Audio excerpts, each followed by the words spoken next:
Now 6 o'clock, I'd like to call the regular city council meeting to order. Madam Clerk, will you take the roll, please? Mayor Cooper, Here. Deputy Mayor Alcantara, Here. Councilperson Carrington, here. Councilmember Collins, here. Councilmember Graham, here. Councilmember Bozier, here. We have a quorum. Thank you. And before we start, please remember that the audience, please silence your cell phones.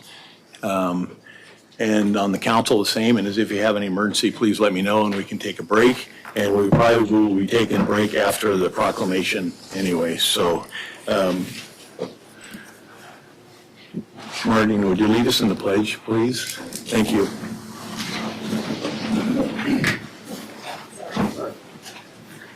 I pledge allegiance to the flag of the United States of America and to the republic for which it stands, one nation, under God, indivisible, with liberty and justice for all. Thank you.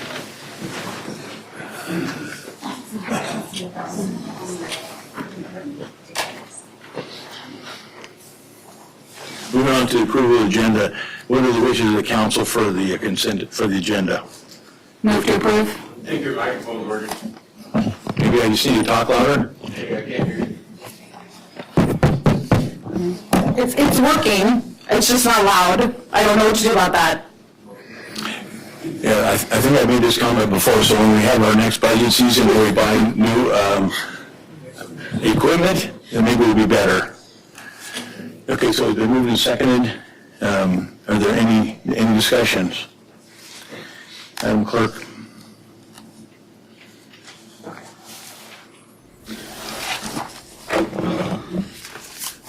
Mayor Cooper, Yes. Deputy Mayor Alcantara, Yes. Councilmember Carrington, yes.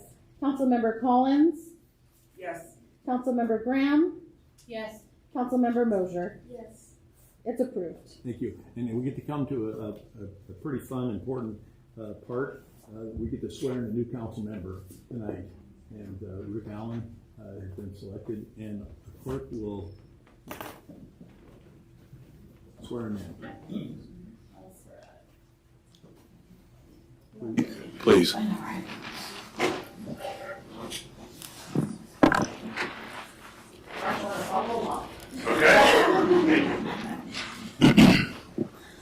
I, Richard Allen, I, Richard Allen, do solemnly swear do solemnly swear to support and defend to support and defend the Constitution and laws of the United States of America, the Constitution and laws of the United States of America, the Constitution and laws of the State of Alaska, the Constitution and laws of the State of Alaska, and the Charter and ordinances of the City of Palmer, and the Charter and ordinances of the City of Palmer, and to do the best of my ability, and to do the best of my ability, honestly, faithfully, honestly, faithfully, and impartially, discharge my duties and obligations as city member, or sorry, council member of the City of Palmer, council member of the City of Palmer, so help me God. so help me God.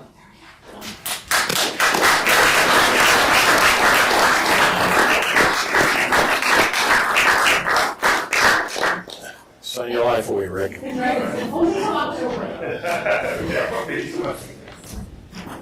Now you can take a seat.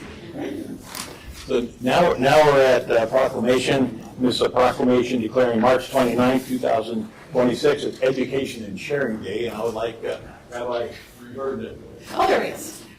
come up and lead here.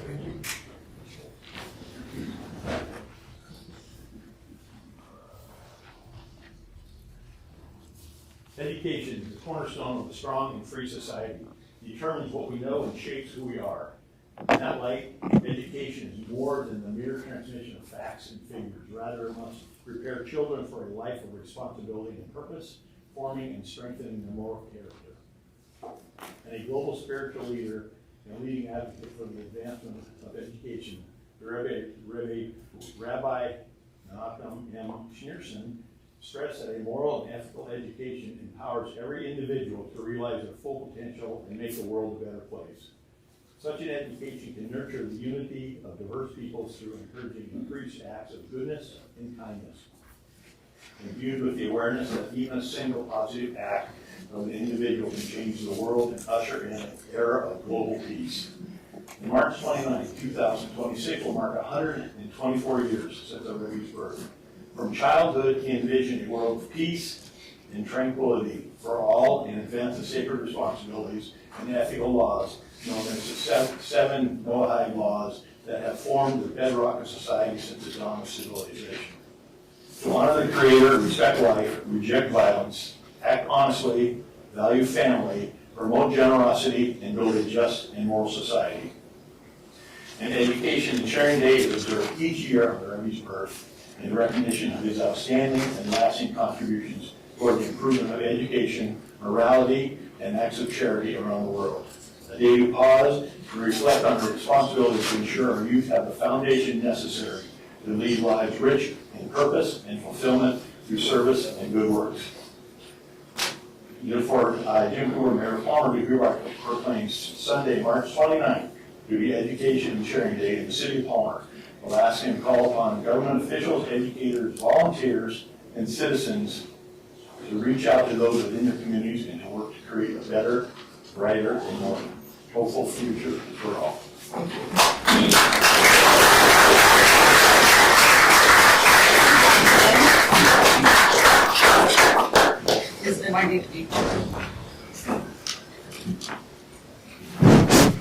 Thank you, Mayor, and thank you to all the members of the council for this special honor. In 1978, the U.S. Congress designated Education and Sharing Day on the Rebbe's birthday, which always is celebrated 4 days before the holiday of Passover. And this year, that will be Sunday, March 29th. And the purpose of this day is a time to pause and recognize our responsibility to ensure that our young people have the foundations necessary to lead lives rich in purpose and fulfillment.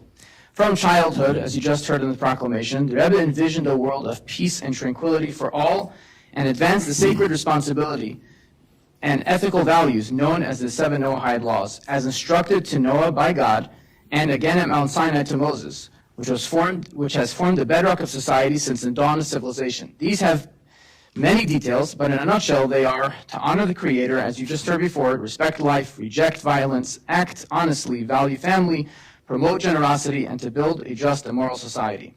The Rebbe teaches that education in general should not be limited to the acquisition of knowledge and preparation for a career. Instead, education should put more attention, and indeed the main attention, on building character with emphasis on moral and ethical values. Education and Sharing Day is about creating conversations. It is about conversations we have with our children around the dinner tables, around the conversations we have with our students in the classrooms, and the conversations we have day in and day out that can have an impact on the hearts and minds of our young ones. Here in this Matsu borough, the school district has, and all the public schools have begin their day with 60 seconds of quiet, a moment which neither teachers nor administrators instruct the students what to do. It is simply a time for silence. This gives parents a special opportunity to discuss with their children how to use that moment meaningfully. At the start of the day, when minds and hearts are fresh, what thoughts will they focus on? How can they set a positive tone for the day ahead? These discussions help lay foundations for children's studies, interactions, and personal growth. The Rebbe emphasizes that the key to a moral and ethical behavior is to instilling in students the awareness that there's an eye that sees and ear that hears, the Creator and Master of the universe who watches over each individual and cares about their thoughts, words, and actions. This understanding reassures children that they are never alone, encourages them to act with kindness, responsibility, and integrity. By beginning the day with these thoughts, students are more likely to make better choices, speak with sensitivity, and treat others with compassion. People are more influenced by the things they do than the knowledge they are taught, and therefore, beyond the conversations, it is important to promote these ideas through action.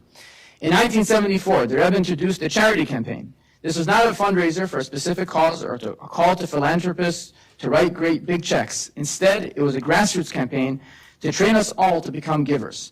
The idea is simple: to set aside a box in your home or in your office as a charity box, and to start off the day by giving a small amount to charity. Children should have their own charity boxes and should be encouraged to give charity daily.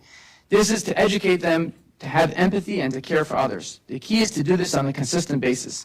Beyond the value of the accumulated charity money benefiting worthy cause, the hand becomes a giving hand, and one becomes a giver as a result. And therefore, when I conclude my words, I will give all the members of the council, as I've done many years in the past, this little yellow box to promote the idea of charity. Although March 29th has been set aside as Education and Sharing Day, its theme and message is relevant every day of the year. Even today, and especially today, by divine providence, today is the 7th day of the month of Adar, which is the birthday of Moses, the prophet Moses, 3,418 years ago. And in Judaism, every great Jewish leader is considered the one who fills the place of Moses. So talking about the birthday of the Rebbe on March 29th, on the birthday of Moses, the very first great Jewish leader. So today is a special day to think about all these ideas and to promote these concepts of kindness, morality to our children and to all. And may God bless all your efforts to make a brighter future for everyone here in this city and beyond. And may the merit of your crucial work bring God's blessings into each one of your personal lives as well, for good health, success, and happiness. Thank you so much.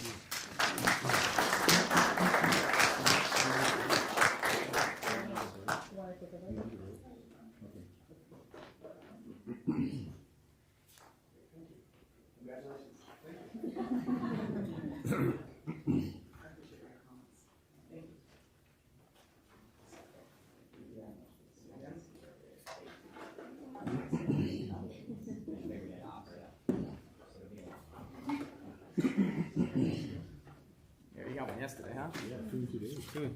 Not bad.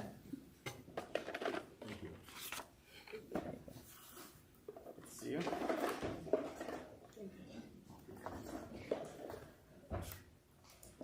Yes, sure, please.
Okay, moving on. Now we have a presentation from the Palmer Community Foundation.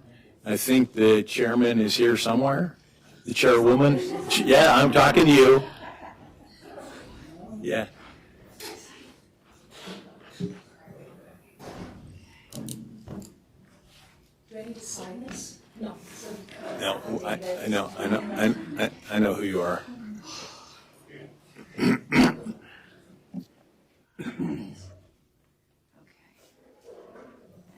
Is that okay? Can you hear me all right? Do I need to talk louder? Little bit louder? Okay, great. You want my regular voice? Is that what you're asking? Mayor Cooper, you know me well. I love following this. It couldn't be more perfect as far as individual philanthropy and giving. It's perfect. Introduction. Thank you. Good evening. I'm Saunders McNeil. I serve as the advisory board chair of the Palmer Community Foundation. Thank you for the opportunity to share and raise local awareness about the Palmer Community Foundation, what and who we are, and the value we represent to the city of Palmer and the Southern Mat-Su region. The Palmer Community Foundation was established in late 2017.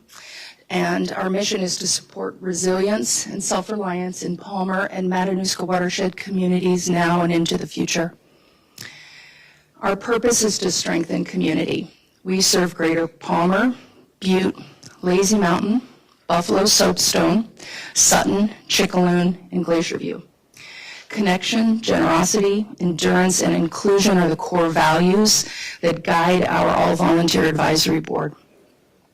7 local advisors currently serve the Palmer Community Foundation, and we are seeking an additional 4 community members to complete our 11-member advisory board. The Palmer Community Foundation is an affiliate of the Alaska Community Foundation, who serves as our parent organization. The Alaska Community Foundation contributes administrative support, underwrites our part-time program manager, manages our endowments, provides board development support and nonprofit sector support, and maintains our National Community Foundation accreditation.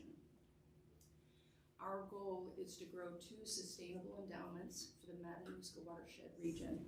The first is a grant-giving endowment, which, as of a couple days ago, stood at $440,000 to support the long-term dynamic needs of our communities and the local nonprofit sector which serves them. The second is an operating endowment, which stands at $495,000, designed to sustain the Palmer Community Foundation's self-sufficiency and eventual organizational independence. In 9 years, the Palmer Community Foundation has raised nearly $1 million between the 2 endowments dedicated to the generational needs of our region. The unique value of a local community foundation is it provides a means for individuals, businesses, governments, communities, and partners to pool and grow funds and distribute those to local nonprofits with on-the-ground expertise. Additionally, the distribution of these funds is directed by local advisors. Palmer Community Foundation has awarded grants to 51 nonprofit organizations since 2018, returning more than $120,000 into our region. The city of Palmer, based on my data analysis last night, has benefited from 21 of those 51 organization grants, or 41% of PCF's grants, which have been awarded to local nonprofits who provided direct services, programs, and infrastructure to the city and her citizens.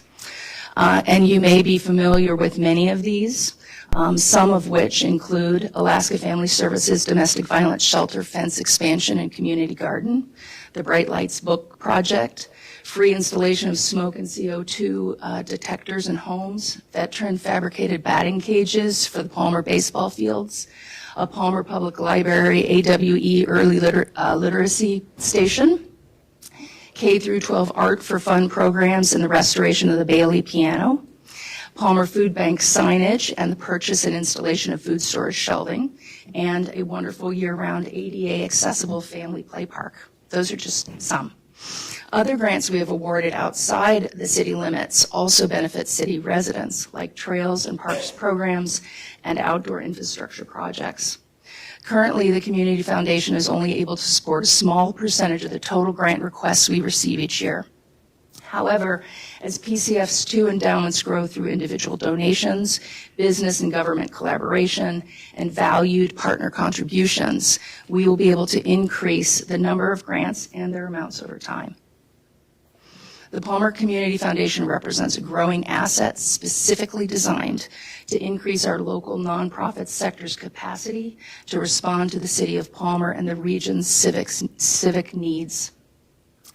Please spread the word that the Palmer Community Foundation's 2026 grant applications open to local nonprofits on March 1st and close March 31st.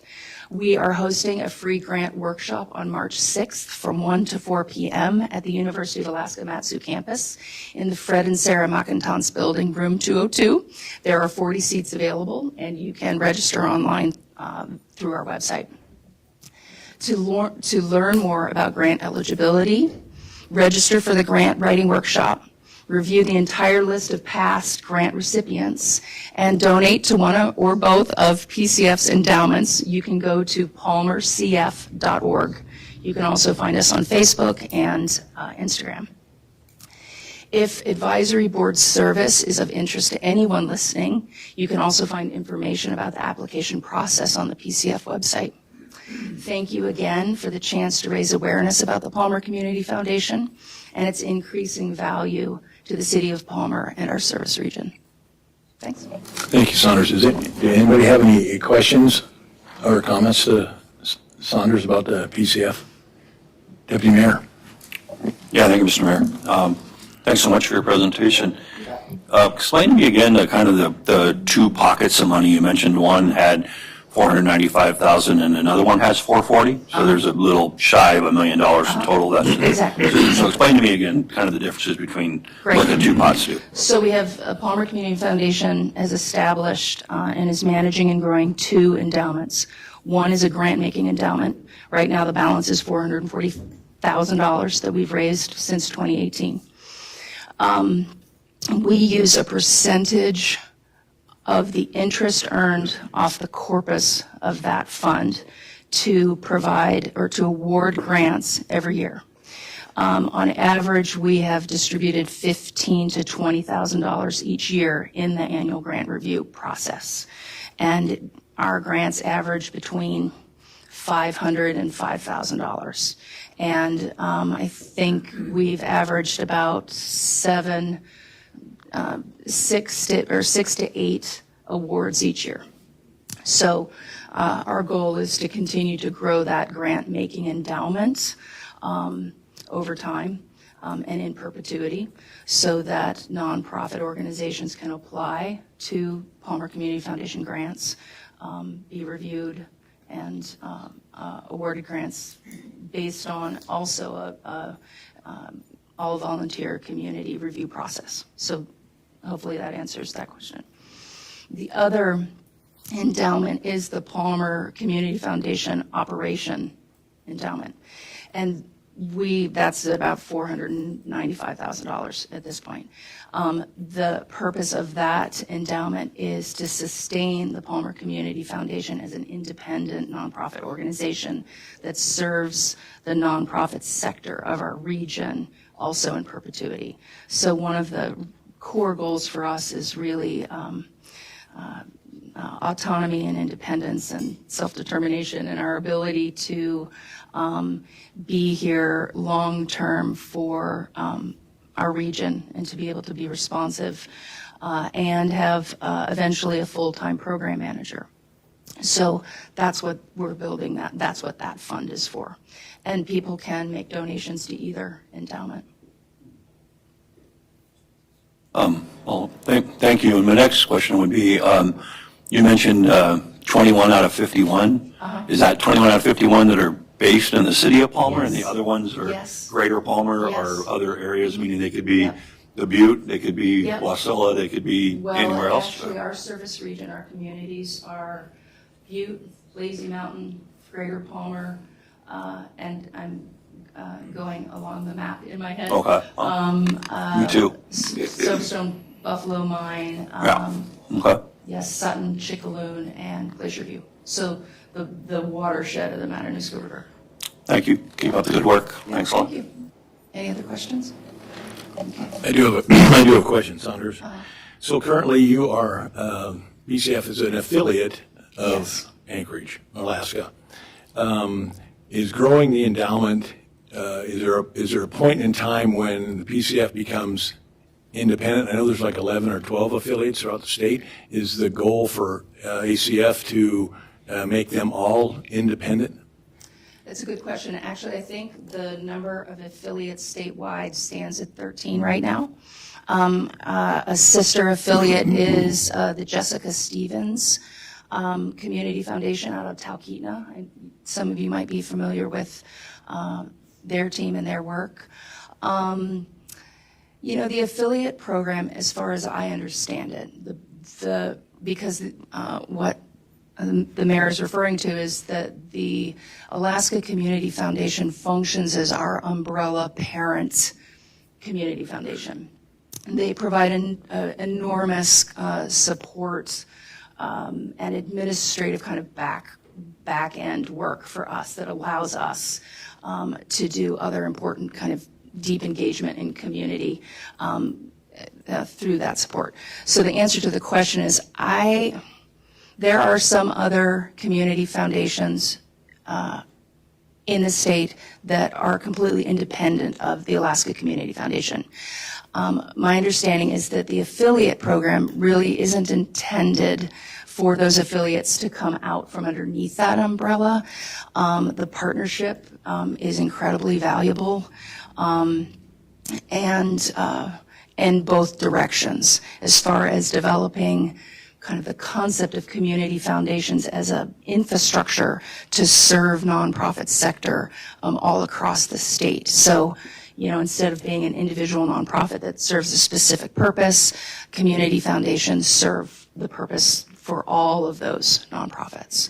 And all the funds that are from all the affiliates actually go into Anchorage, and Alaska controls all those, and that's where we get interest, and Exactly. and so we, the PCF, does not have to worry about having an accountant, if you will. Exactly. They do that. Yeah.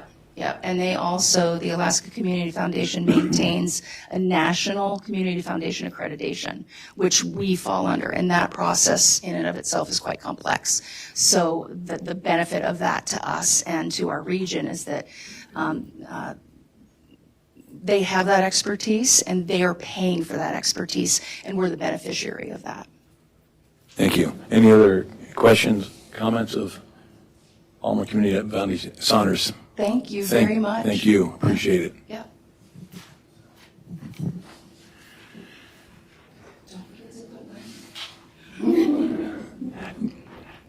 Now we're going to hear from the Friends of the Palmer Public Library. Mardine.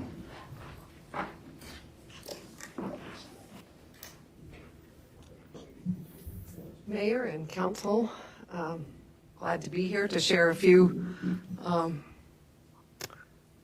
things that are happening with Friends of the Palmer Public Library. I will start with the Palmer Public Library started in a colony. Mardine, could you tell us what your name is? I'm sorry, Mardine Collins. I'm president of the Friends of the Palmer Public Library right now. The Palmer Public Library started in a colony tent in the late 1930s. In October 1945, the Palmer Library Association was formed with a constitution and articles of incorporation as a nonprofit organization in the territory of Alaska. Palmer Library was officially recognized in 1946 and moved around until a permanent location was completed in 1985. And for those of you that have lived here for a while know that at one time it was housed in a chicken coop, and this very room was the Palmer Library for a long period of time. Today's iteration, Friends of the Palmer Public Library Incorporated, has been active since 1980 and as a 501c3 nonprofit organization since 1982, and has been dedicated to promoting literacy and the Palmer Public Library ever since.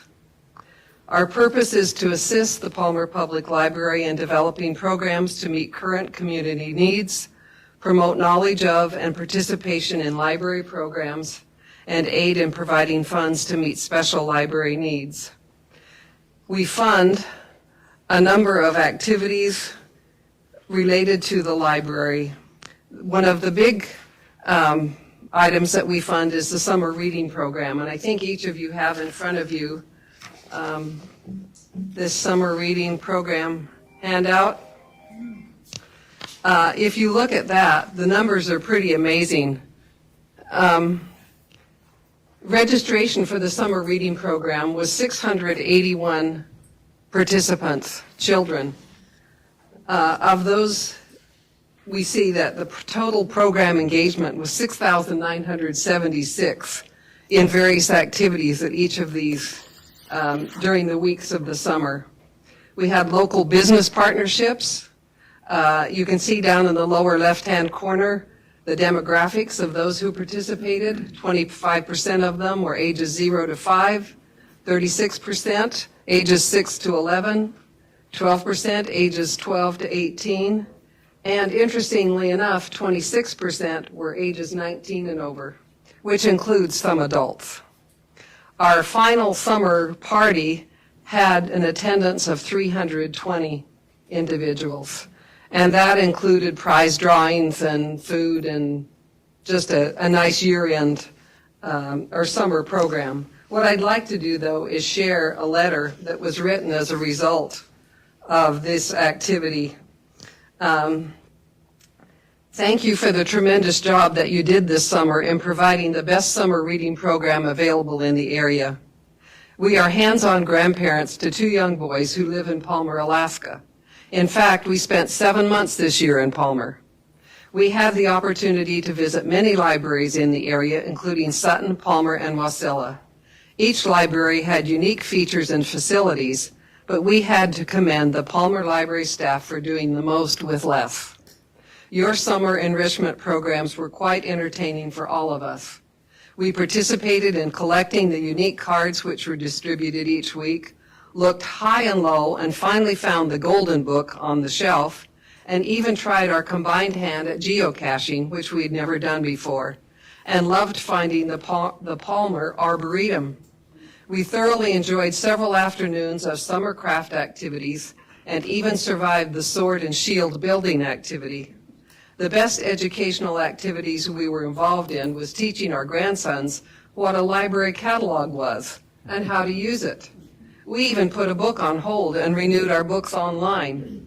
We want to commend each of you and thank you for a job well done. In appreciation of your hard work, we have decided to donate $10,000 to the new Palmer Public Library. Keep up the good work and know that you are appreciated both by strangers walking through your doors and by the community for which you work. And I think that's just a testament to the quality of programming that our library is offering and that we're able to support.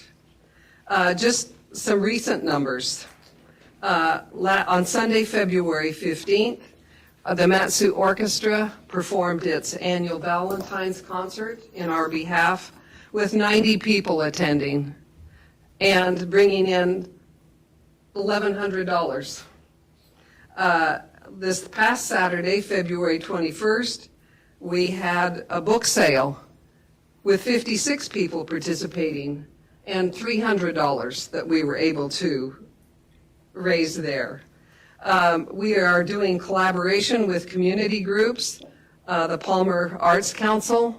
We sponsored the Chickaloonies, which was a graphic storytelling workshop with 40-plus participants. We have Alaska fiddling poet Ken Waldman scheduled to come in April. And we're also doing a Alaska Council on Aging, an art class. And art is pretty broad in this category. It won't just be art, it could be jewelry making, it could be dance, whatever kind of art people would prefer. So we'll be kicking that off pretty soon. Grandmother Raven Productions, which is a small group here in town, sponsored a Mystery Loves Company walking tour with 100 people that participated this last fall. Pick, Click, Give had 45 people that donated through that agency. All told, our support has exceeded 600 individuals who have donated to the Palmer Public Library and to our nonprofit as the Friends of the Palmer Public Library. I want to say how much we appreciate the community's support, their enthusiasm for the library. We appreciate the quality of programming that we're able to support. We appreciate everyone that's involved in any way with supporting the Friends on a volunteer basis and in helping us raise funds. Currently, we have a little over $200,000 as the Friends organization to be able to donate, and hopefully to donate more based on our current fundraising, which I will let Janelle share with us. Thank you. Oh, unless you have questions for me individually before I leave. Sorry. Deputy Mayor. Thank you, Mr. Mayor. Marlene, I can feel your passion from a distance, and it's I'll walk on eggshells a little bit because I'm an ardent supporter of building the best library we can afford. I hope is, in the 14 to 16,000 square foot kind of range. So I have no doubt that you can run a fantastic program from a chicken coop, leased building, or the city hall. But do you believe that you've seen the schematics from Wolf Architecture? You know what kind of library we're thinking of building. Do you believe, as president of the Friends of Public Library, that things can get even better than they are now? That once we build this library in 2 or 3 years, that we can do even greater things? I would think so, because, just the nature of the temporary location, we're servicing anywhere from 3,000 to 4,000 individuals each month. When we had a real library, it was closer to 100,000 individuals each month, or excuse me, each year, I'm sorry. Right now, we're servicing about 40,000 people in the year's time. So I would anticipate that will grow substantially when we have a facility that can handle more people. As most of you, may or may not know, we use the depot on a regular basis for a lot of our programming right now because there just isn't room in the temporary location.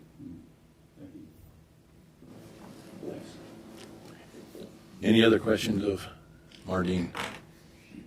Thank you. Ms. Gagnon. Oh, yes, okay. Thank you. I won't take up too much more time. But I just want to say thank you for giving us the opportunity to share just a fraction of what the Friends of the Palmer Public, Janelle Gagnon. Thank you. Resident of Palmer. Just a fraction of what the Friends of the Palmer Public Library do for the library and in doing that for the community. And I'm a member of the Friends, and I've just offered myself up to do some extra fundraising work, knowing that we have this new library coming, and we have to build the building, but then we also have to outfit the building, right? But beyond that, the Friends have always been a separate organization, and they've always fundraised for the library. So regardless of what the new library needs or doesn't need, they're going to continue to fundraise for the library, to support the library. So that's what we're continuing to do. And I'll just point out that each of you also should have gotten a replica of the poster that you'll see around town of a first of other fundraising events that we'll have that we're kind of putting under this slogan of Palmer, the little engine that could. The logo that you see there is a logo that was drawn by a local artist, Lindsay Dellinger, who has done Palmer State Fair posters and Colony Christmas posters in the past. We're excited about the new logo, the slogan, and we're co-hosting with Active Souls, a big St. Patrick's Day event on March 15th, staged out of the depot, most of which is free. It takes place from 1 to 5 p.m., very family-friendly event with Irish folk dancing, Irish music. There will be some light food, beverages, refreshments for sale, some Friends of the Palmer merchandise for sale. Palmer Arts Council is coming to do some arts and crafts. And then what Active Souls is doing is they're putting on their regular Palmer Dash for the Gold race with a 1 mile fun run, a 5K and a 10K. And the owner, Ann Thomas, and Active Souls are donating all of the proceeds from that race to the new Palmer Library. So I hope that you can show up. I want to thank Mayor Cooper for agreeing to be there and to be the person to kick off. Before the races start, there will be a parade that will welcome everybody. It should be short, maybe 3 blocks, and it's an opportunity to dress up, bring noisemakers, instruments, and just make a joyful noise for the library that so many of us can't wait to get into. Thank you. Before you leave, any questions of Janelle? Thank you, ma'am. Thank you. Moving on, city manager's report. Thank you. We look forward to the groundbreaking here soon of that new library. This past week, I met with Vicinity to conduct a comprehensive evaluation of the city's internet and IT network systems. Their review identified several opportunities to improve our efficiency, optimize some of our internet lines, increase network speeds, reduce some of the redundancies that we see throughout the city, and improve overall pricing structures. And what this project ultimately will do is we'll have a resulted estimated savings of nearly $300,000 of taxpayer monies over the next several years. While some changes will take some time to realize as some of these legacy contracts come up for renewal and the new pricing can be negotiated, but we do anticipate very meaningful long-term cost savings for everyone. We'll continue to review the evaluation findings and then also bring Vicinity up here for a presentation once that project gets implemented. The Library Executive Committee held a productive meeting to discuss some potential parking lot design modifications, including some configuration to the layout and adjusting some lighting placements. These changes could increase the number of available downtown parking spaces and overall functionality to the area, but no decisions have been made, but that's just something that we're looking at in this committee. And as we move into the spring season, the committee will meet more regularly to continue refining some of these concepts and advancing the project timely. HR and I have also begun reviewing some Title IV of the code with the goal of improving clarity for overall readability for everyone.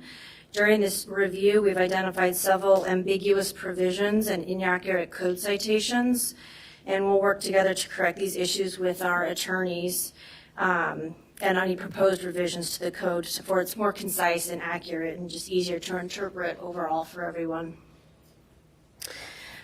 We also expect to post the City Hall update RFP shortly within the next few weeks. This RFP will address the asbestos mitigation that I mentioned during budget season, carpet replacement, painting, and then any necessary upgrades in this facility. Not, unfortunately, IT-related stuff at this time. And now I will invite the Director of Community Development up for a department update.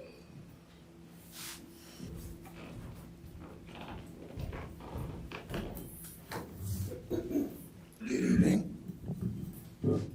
Good. All right, good evening. I'll piggyback on the city manager's report.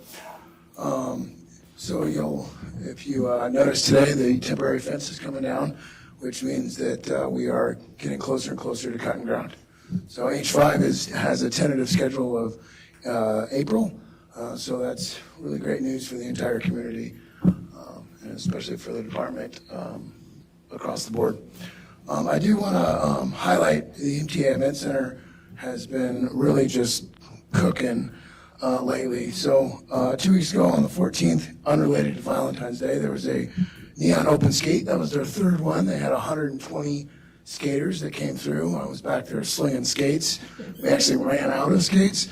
And for those of you, you might be able to coerce Ailish into picking up some game film of me crashing a couple times. So I'm a football player, not a hockey player. So if you want to see a hippo on marbles, there's probably some documented video evidence of that. Piggybacking on the Olympics, the Palmer Curling Club has had Learn to Curl events, and with the exciting news with the finger push and everything else from the Winter Olympics. They opened up 3 extra Learn to Curls. So the last one was last week on February 20th, this weekend on February 28th, and then another ending the season on March 21st. So 28th is booked up. So it's, I suggest if you want to get out there and learn how to do it, it's not as easy as it looks, and it's a lot of fun. So I'll be out there with my crew from Community Development. We have a team together, and we're going to learn to do that a little bit more. Additionally to that, the MTA Event Center hosted their first 2026 ASAA First National Cup Division II Hockey State Championship, and it was a wild success, so we look forward to hosting that again. Congratulations to the Delta Junction Huskies.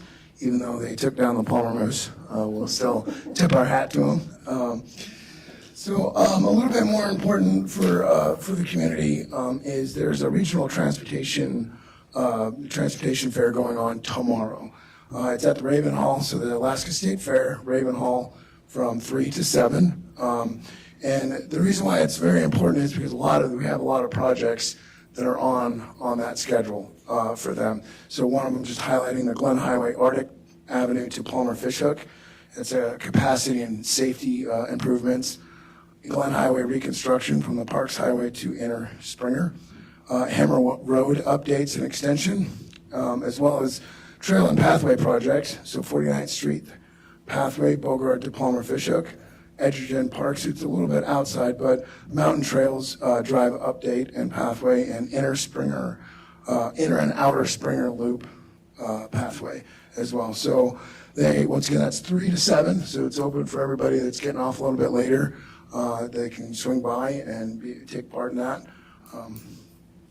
And then next, I'd like to introduce Kelsey Anderson, representing RESPEC, the firm that prepared the Palmer Parking and Pedestrian Access Strategic Plan for the Central Business District. Kelsey has elected to be here in person this evening to ensure the public and council have a clear opportunity to hear and engage in discussion regarding the study. As many of you are aware, 2 weeks ago there were some audio issues, so she wanted to be here, and because the council's Q&A was a little bit affected by that audio issue.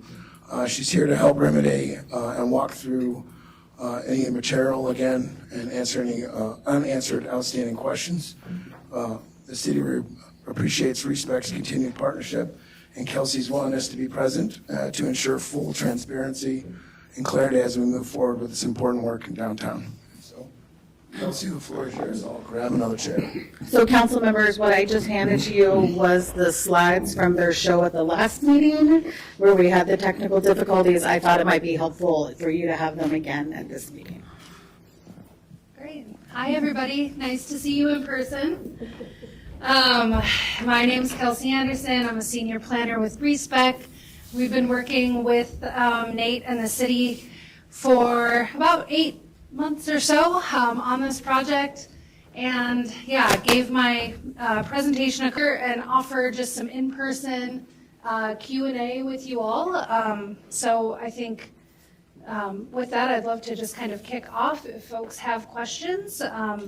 Otherwise, I can also kind of go through some of the points of the presentation from the weeks prior. Deputy Mayor. Yeah, thank you, Mr. Mayor. Kelsey, sorry I wasn't here last week, even for the technical difficulties, but I was with a couple other council members and the transportation and from the folks at the city of Kodiak talking about crosswalks that light up and depending on what's coming to the crosswalk, people, animals, the dog, those kind of things. I'm just wondering, have you heard about that? I mean, I look at places like obviously crossing by Vagabond and the train depot, and then of course crossing further down into Palmer. Have you ever heard about this thing they did in Kodiak, in this kind of lighted crosswalk where it lights up according to what's coming to the crosswalk? Yeah, thank you, Councilman. I have not heard about lighting variations based on species. That is super cool. I wonder what it does with all the people and dogs. You will see in the strategic plan that we do offer a lot of recommendations for safety enhancements at crosswalks that don't currently have them within the CBD. Design level things such as type of beacons, flagging, lighting, things like that, those would be developed within a design of a proposed project when those funds have been created and that planning is in process. So we mainly focused on just identifying the crosswalks that needed improvements and then offered some types of solutions, but those would be design level details. Councilwoman Graham. Hi again. So one of the questions that I had last week that I don't think got addressed due to issues was the option to have, with the menu-based parking reduction, the shared use parking agreements. My concern, or I guess like my question is, when you have two businesses that have agreed to share, and you are offering both of those businesses the 10% reduction or whatever it is. How is the city expected to manage that agreement and that 10% reduction if one of those parties leaves, decides to sell their property, that kind of thing? How is that handled on the city side? Are we talking about having additional burdens on finance or code compliance where they have to keep track of who's got shared parking agreements and what? What happens when they leave and this other business is now, are they grandfathered in until the next business comes in? Does it force the next business to continue the shared parking agreement? How is that handled on the backside for enforcement? Yeah, that's a great question. And I would say the first part of that answer are going to require further development for actual code implementation. And so things like you're asking about, like how does the city kind of rectify that private agreement between two private business owners, those would be decided in the development of legislation and code for how you're improving upon or changing your code. To me, that seems like a reasonable assumption would be that the city would have some sort of 6-month, we'll call it, or 8-month time frame where people can rectify their parking requirements, right? So if you are in an agreement with someone who owns a lot that you're gonna kind of use as your shared parking, and then that goes away, you would have 6 months or 12 months to then use one of the other options that we have in code, right? As if you were to go forward with that menu idea, there's 5 or 6 other options to choose from that you can then say, okay, so we're gonna account for our parking in this way now instead of that way. That would be to me like the reasonable approach to making sure that people are still being held accountable for the parking that they said that they would provide for their businesses. But you are giving a little bit of that leeway to say, we understand that businesses, move or fail or whatever. And I think the city showing that they're open to that flexibility is just one more way to show that you're, providing for economic development in the CBD.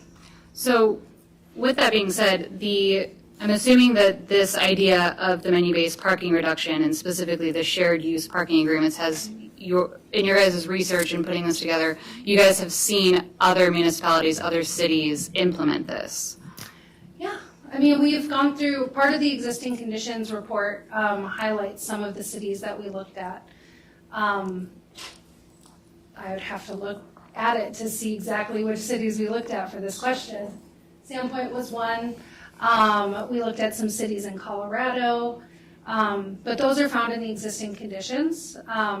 And then I would say the other side of that is not just private agreements, but also public-private. So having, you'll find a lot of recommendations in here talking about what can the city of Palmer do to work with business owners or to work with owners of vacant lots to see how the city can kind of increase its own parking for the public.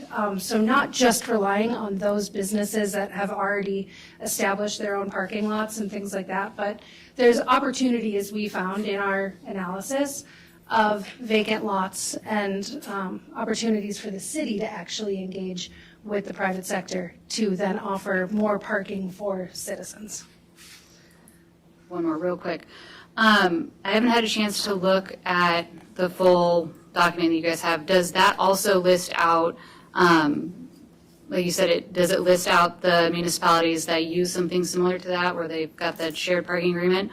And does it also include how many of those cities have those parking agreements on the books? Like if we offer this and we put it out there, we put all this work forward to change city code, to put the back end work in as far as how do we enforce this, how do we keep track of this, how often are these things reviewed?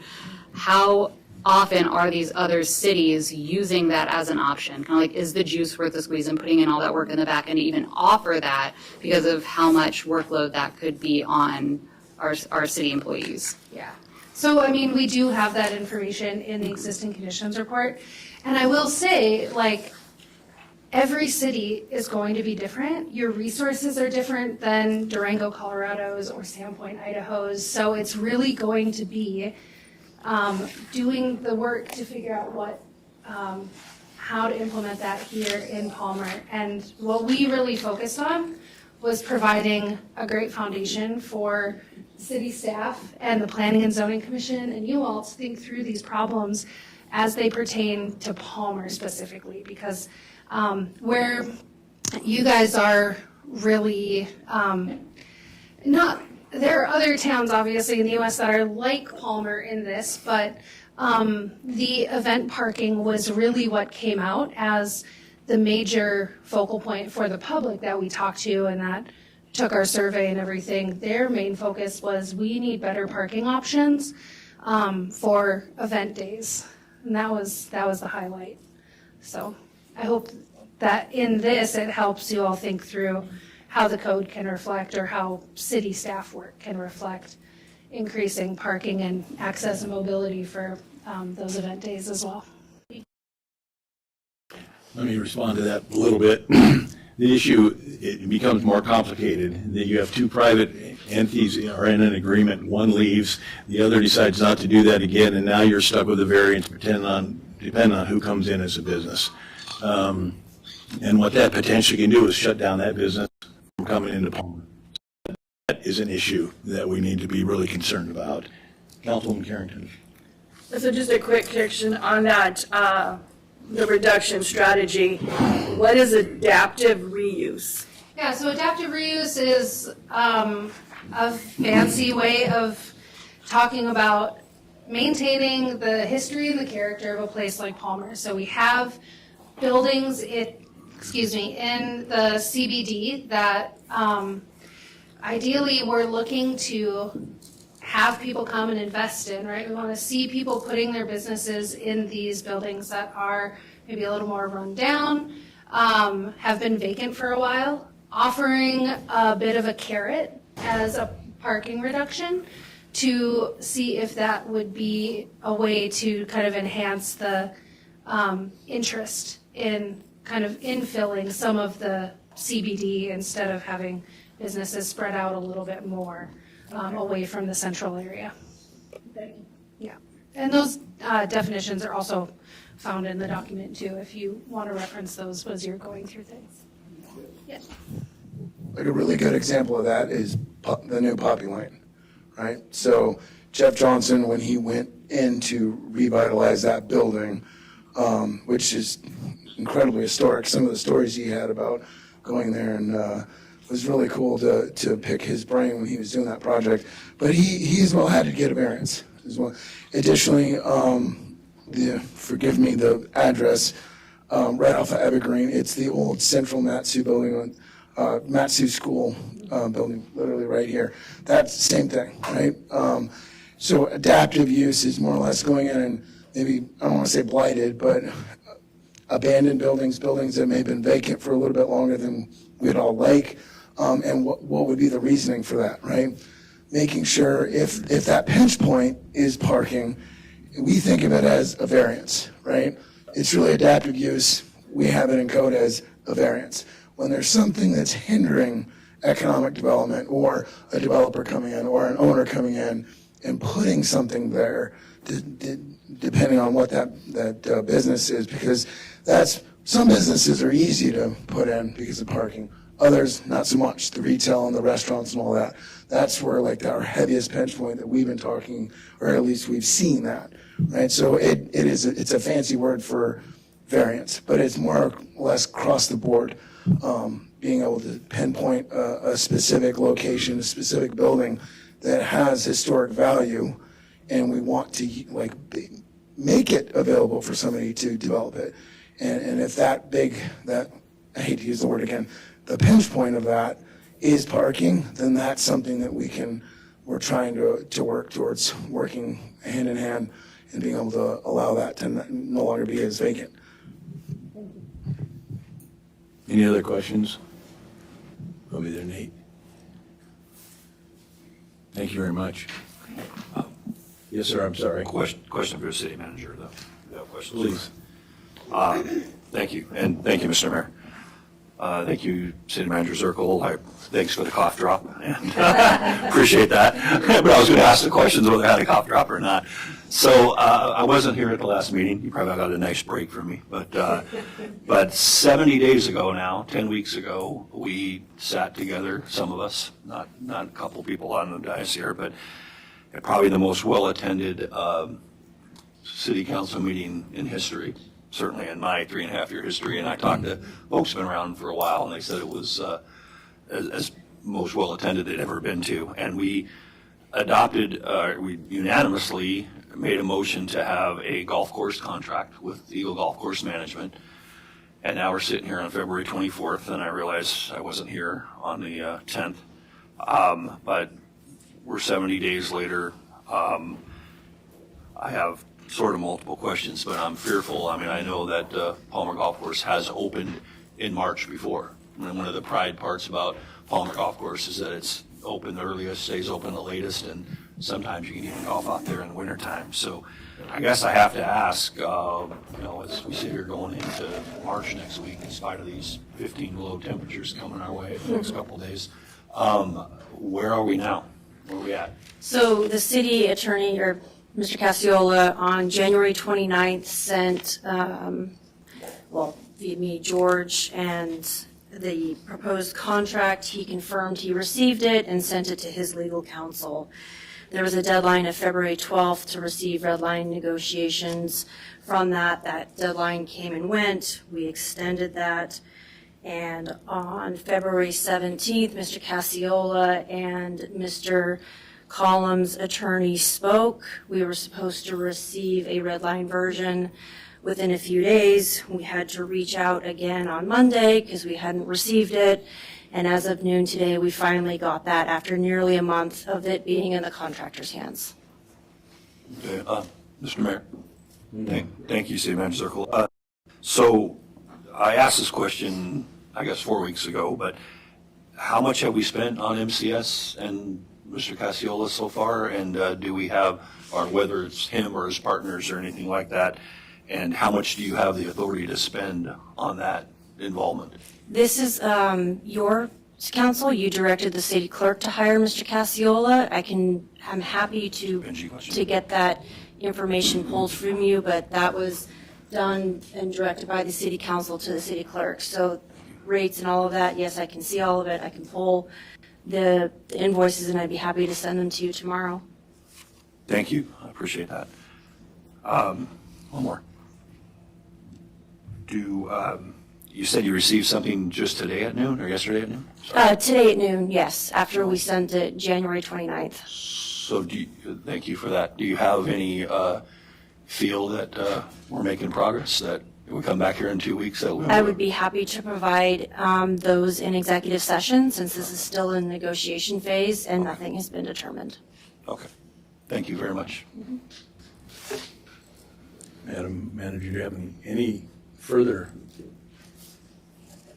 report? Anything else? Nothing further. All right. Thank you. On to me. So before we went to AML, met with I was at the chamber luncheon, and it was, the speakers were friends of the Palmer Public Library, and it was well attended, and I think they got some donations at that point. So that was good. Friday, they had Reach 907 auction. Reach 907 is an organization that has camps and various other stuff that they do for children to help the kids around the valley. And so they had a dinner that was served by the Boy Scouts that were there, and they also had an auction for the mares were auctioned off for lunch. And I am proud to say that the mayor of Palmer received way more money than the other two mayors. And it was interesting that well, I was a little concerned, but the individual who he purchased all three lunches with the mayor. And so it cost him a pretty penny, so which I was proud about that. So last week, the majority of us were at AML. I think it was a good conference for, the folks who had never been there. We got to go up to the Hill and meet with our legislators. We also took them out to dinner and got to talk with them a little bit. The deal is they say that the state doesn't have any money, but we still gave them our projects because you just never know. There's typically an outfall at the end that they have dollars, and so we gave them our revised list, and I think that might work out. As part of that, the Municipal Planning Organization, I meet with them tomorrow, and I met with them today, the executive director, and there are projects within the city that we can give to them that they are potentially willing to fund. They have 2 different projects, monies going on. The borough also has money that they've received, I can't remember how many $1 million that they are willing to distribute to the cities in Palmer, Wasilla, Talkeetna area. And we're going to be meeting with them as well and see if, right now we have 1 project that's in there, and I think there's an opportunity for us to get, a number of other projects that we got going on. Next Wednesday, city manager and I and the police chief meet with the borough on animal control, transfer of responsibilities. They want to make sure that when they do that we're all on the same page, that they just don't take it away, without us, having input on what's going to go on. And I know that our city clerk is working on moving some of our restrictions or our opportunity that we have. People have chickens and all that kind of stuff in the city. The borough does not allow that, so we have to move that into a land use ordinance, our ordinance. So that will be coming up soon. I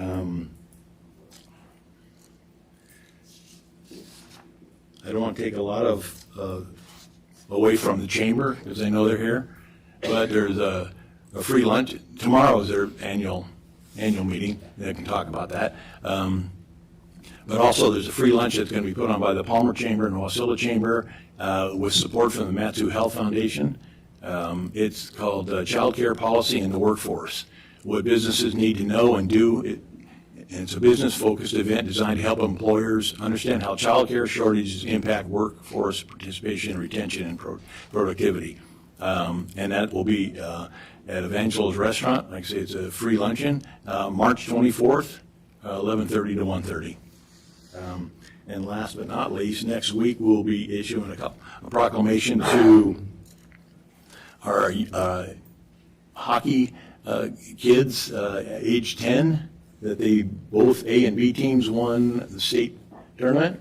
And so we probably will have that meeting in the depot because there's 20 kids, I think, on each. Oh, the tournament, yeah. And there's 20 kids on each team, so there'll be a bunch of folks for that. So, any questions for me? Yes, sir. Yeah, thank you, Mr. Mayor. More of a comment than a question, I think. Just to give you some kudos, because I know they can give you some ribbing sometimes about not having a written report with nice pictures like your predecessor always did. But I will say, the amount of hours that you're putting in to being mayor of the city of Palmer should definitely be applauded. I mean, it's a lot of time, and you know that it's what you make of it, and you're doing a lot of good work out there, meeting with a lot of different folks, and I, for one, just really appreciate how much effort you put into it, so thank you. Thank you.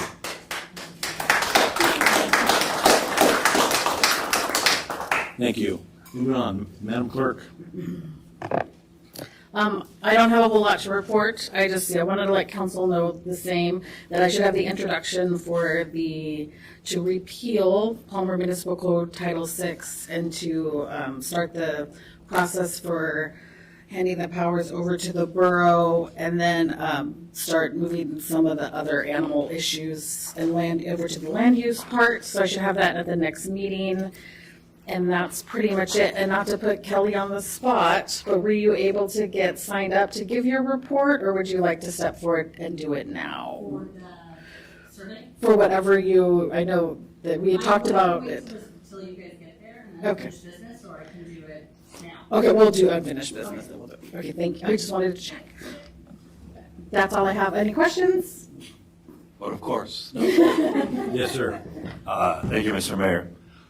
First off, my apologies to City Manager Zirkle, because I did not realize that the contract with MCS was with you and with the mayor. So same question resides. Do you have, you're a little on the spot now because you didn't really know, and she didn't, but do you have a ballpark, not necessarily how much you paid so far, that'd be nice, but what's the max that we can pay out on that contract? That must be something that's already set in stone, I would think. I mean, it's really not. You just, instructed me to hire an attorney to bridge the gap between losing our other city attorney and hiring another one. In the meantime, we had the issues come up with the golf course. So then the decision was made by council to retain him to finish up the issues with the golf course, even though we hired Landy and Bennett, which just made sense. So there was really no cap given, just it's because they were hired to deal with this issue. We can certainly, as we get close to like our 15,000 mark, which is kind of our, revisit that, but hopefully we'll have this resolved by that point. I don't think we've reached that cap yet. I'm sorry, what did you say mark was? Our mark's 15,000, All right. 1-5. Thank you. Yeah. Any other questions of the clerk? Thank you. Madam Attorney. Your turn. Okay. Hi, Leslie Mead, Landy Bennett Plumstein. I'm here to give a city attorney report that is short. No pending litigation to report. That's on our lap. We continue to work with individuals in the departments here at the city as they have questions or need assistance. That's been enjoyable. We're happy to be meeting and getting to know people and understand more about how we can be helpful to the city. And I'm happy to be here this evening. So if you have any questions, I can answer them. Any questions? All right. That's probably the best person not to have questions. All right, moving on. Item G, audience participation. This will be 3 minutes per person, and it'll be limited to a total time. Can we take a quick break? Sure. Any objection to it? All right, take a break. We could, no, we can't have the wrong noisemakers.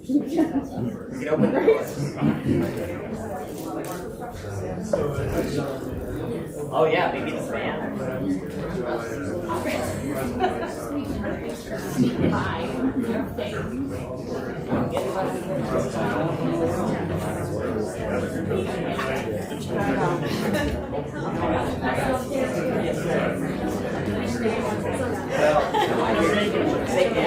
For next time. Not allowed to make it. I might come back.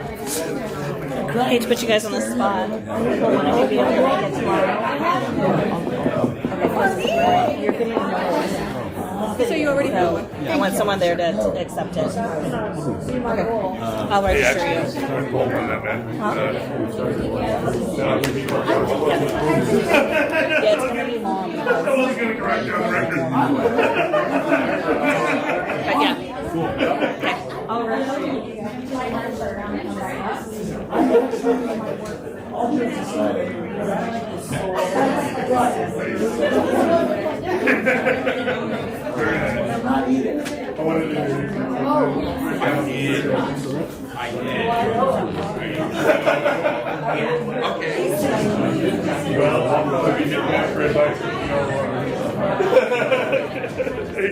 Yes.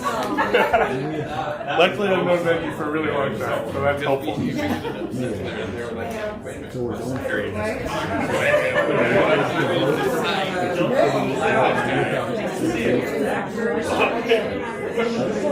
My pleasure.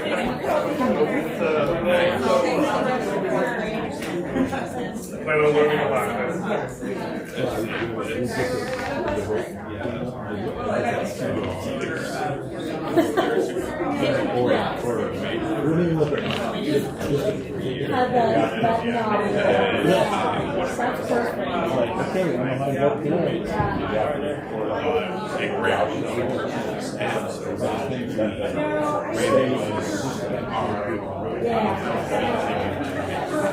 That is so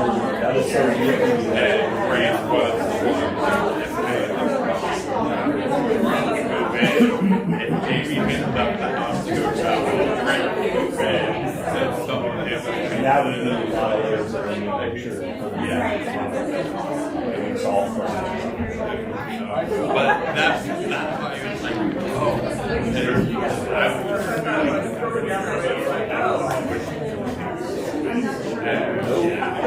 and so there's like Sherry and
I'm glad for you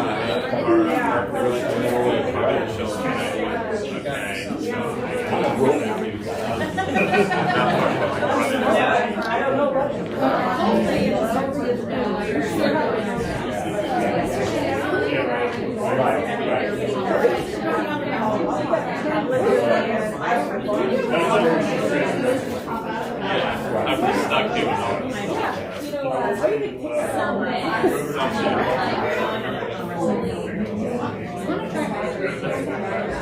yeah, I have employees out right now that I'm just working on right now.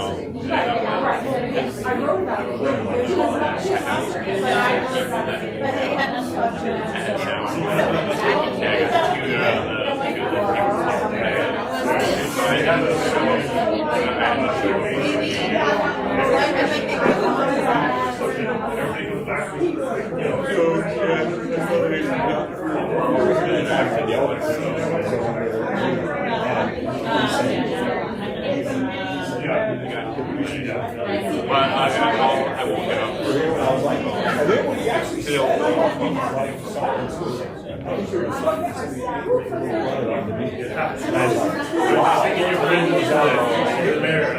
Whoever picked you out, it's very smart move. I think you guys did fantastic work. That's great. What are you other state rules? Okay, I did the regular conference.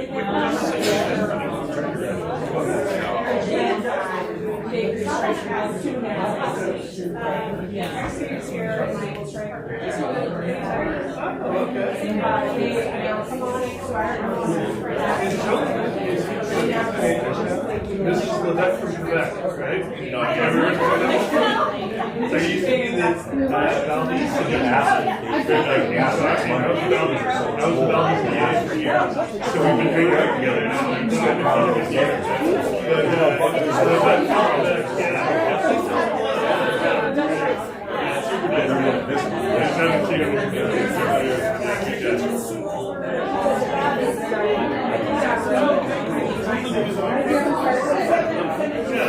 That's great. Well, he's got, I mean, how much longer does he have on the work? He's got, what is he, 60? Yeah, because I remember then, I mean, I was 35, he was quite a bit. Yeah. There are 3 reasons. I can retire from a lot of the 360 and I don't get out there. We can, I believe,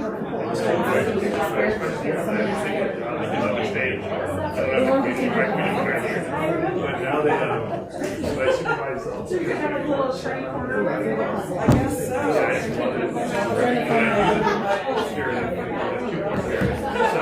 So, we have to live in this stuff. Yeah, it's so good. So, yeah, that's kind of freedom. And I'm commuting all the time. You know, we can be a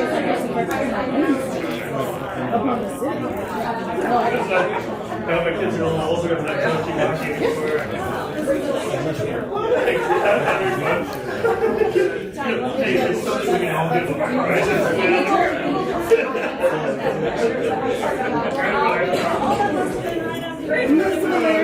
What's up? You look expectantly.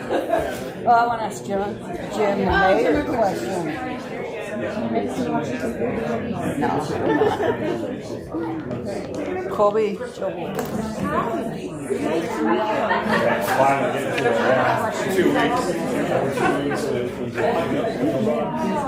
It's like a whole different airflow now. Thanks. No, it's been 10 minutes.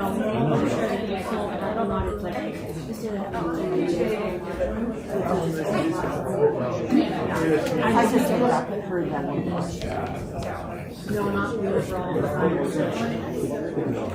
What? I'm going to say something and then I'm going to get the hell out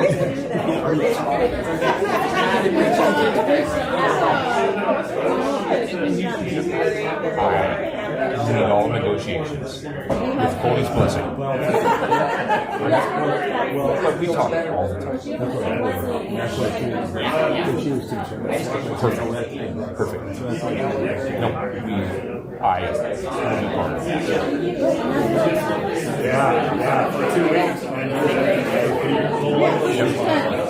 No problem.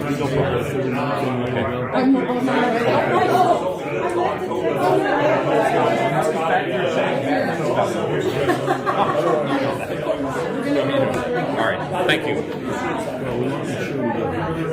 That's what I'm saying. We're going to go about that.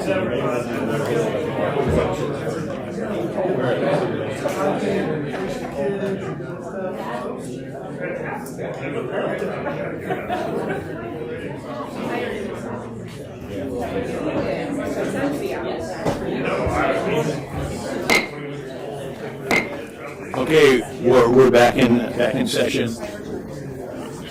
We're at audience participation. 3 minutes per person, limited to a total time of not more than 30 minutes. Please sign in, state your name, and it will be 3 minutes per person. Council meeting rules protect your right to testify and be heard even if others in the room disagree with you. Council meeting rules also ensure that those attending can express their views if they do not interfere with the rights of others to see and hear the proceedings. At all times, order and decorum will be maintained in keeping with the civility and dignity of the legislative process. Please be respectful during audience participation. No disruptions to city business or threats of any kind will be allowed. Individuals who cannot follow these guidelines will be removed. Any threats against others could result in criminal prosecution. Please, again, sign in, state your name, and 3 minutes per person. Madam Clerk. Jill Valerius.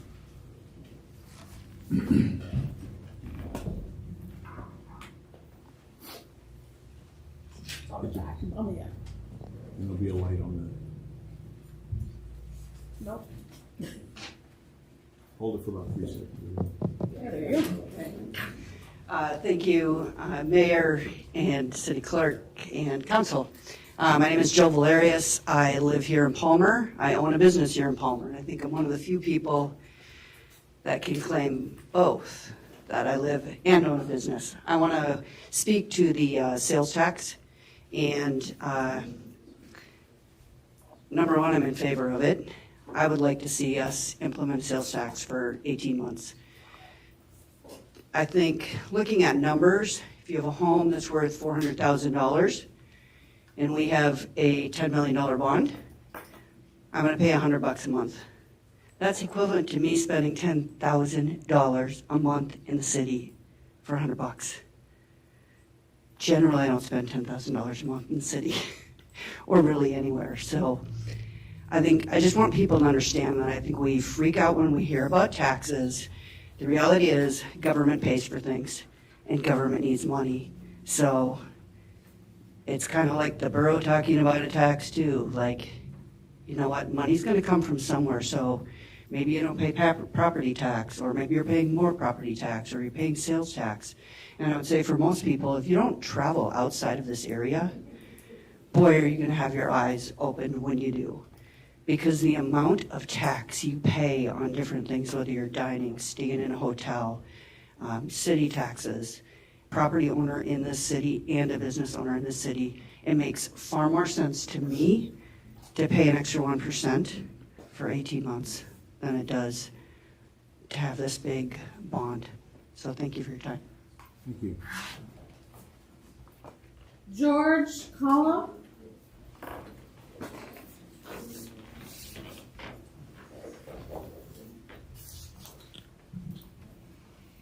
Good evening, Mayor.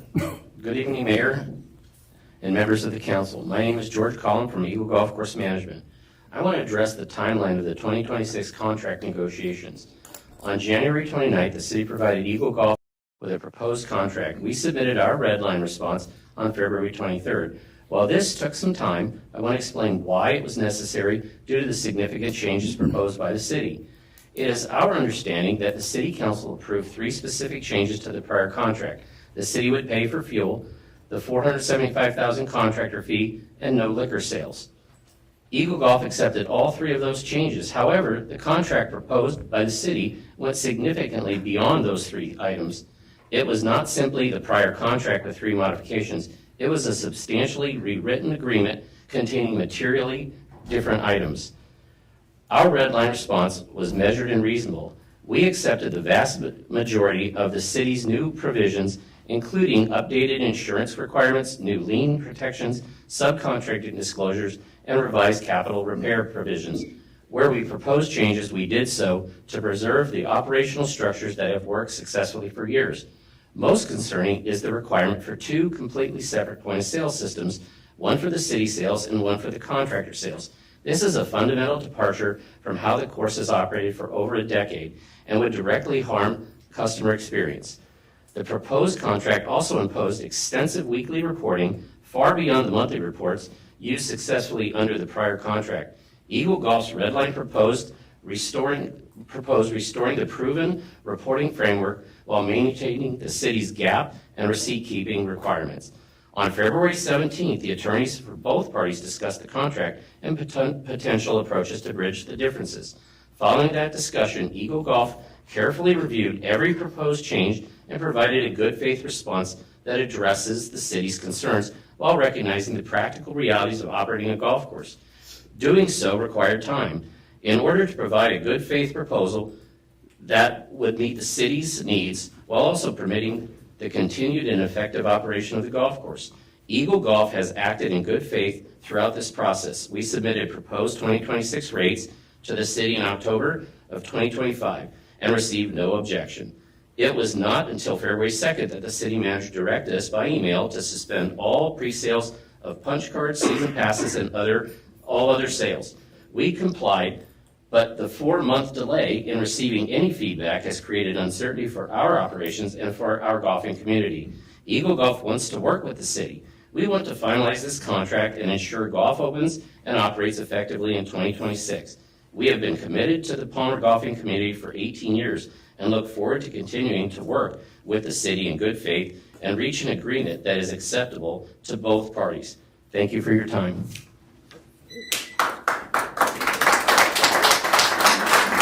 I would like to remind the audience that we don't have applause either for or against. Thank you. The handwriting's kind of rough, but Mike Buford? Burkford? Sorry. That's okay, nobody gets it. Oh, goodness. I'll be very brief. My name's Michael Borford. I'm a longtime Palmer resident and a 70-year resident of the state of Alaska, a small business owner, and the president of the Valley Golf League, which plays at Palmer Golf Course. But tonight, I've come to talk to you about something a little different. Good evening, Mr. Allen. Welcome aboard. Leadership. I've been coming to these meetings for 5 months, You've seen the old guy with white hair with the flannel shirt sitting in the back at all of these meetings. Guys, you need to speak up. Very often, and especially when we have issues we're voting on. Not necessarily anything with our golf course, with PGC, but with many issues, only one or two people say anything. Voice your opinions. We are the public. We elected you. We want to hear what you think. Good leaders collect data, they analyze, and they make reasonable, concise decisions. If you want to meet a good leader, that man sitting at the very back of the room at the end of the row that was just up here is an outstanding leader. Please,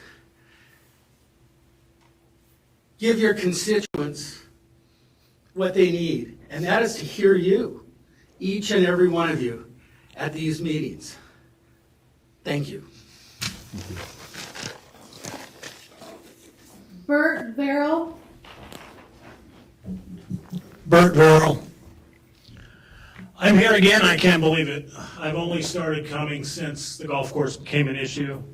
And I've left previous meetings optimistic because 2 times I've heard this council give directive to let's just get this contract signed and we'll worry about the details next year when we have everything that we need to go forward with, at that time, losing the golf course. So last time I left was from the depot, and it was very encouraging because you talked a little bit about money before you went into executive session, and we were only $15,000 away, that's 1.5, apart on fuel. And I thought, oh good, this thing's going to get done.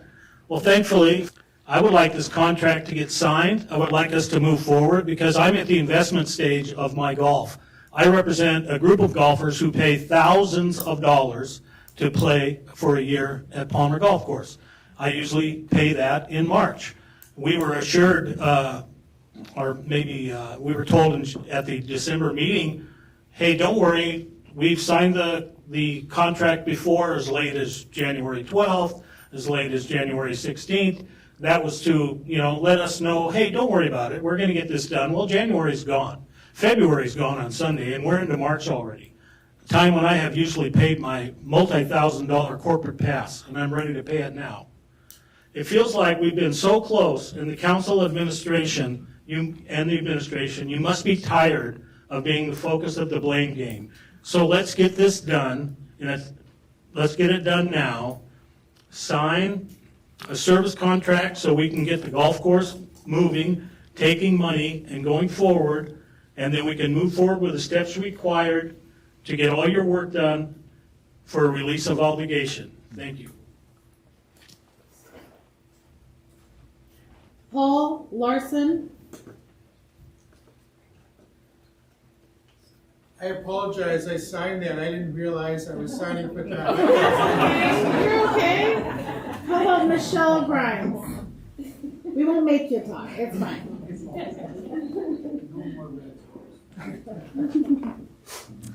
Hello, my name is Michelle Grimes. I'm a business owner here in Palmer, and I would like to offer some corrective information regarding the history of the City of Palmer Golf Course liquor license.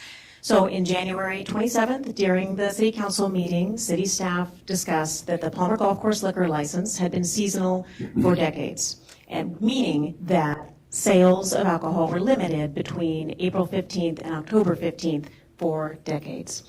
If you look at the AMCO records, I've only looked at them from 2007 through to date, but from 2007 to 2024, that license was issued on an annual basis, meaning alcohol sales were not restricted to a seasonal basis. What happened is, at the last renewal, which was filed in 2025, filed for 2025, filed technically in 2024, the city applied for a seasonal license, which then limited alcohol sales to April 15th and October 15th.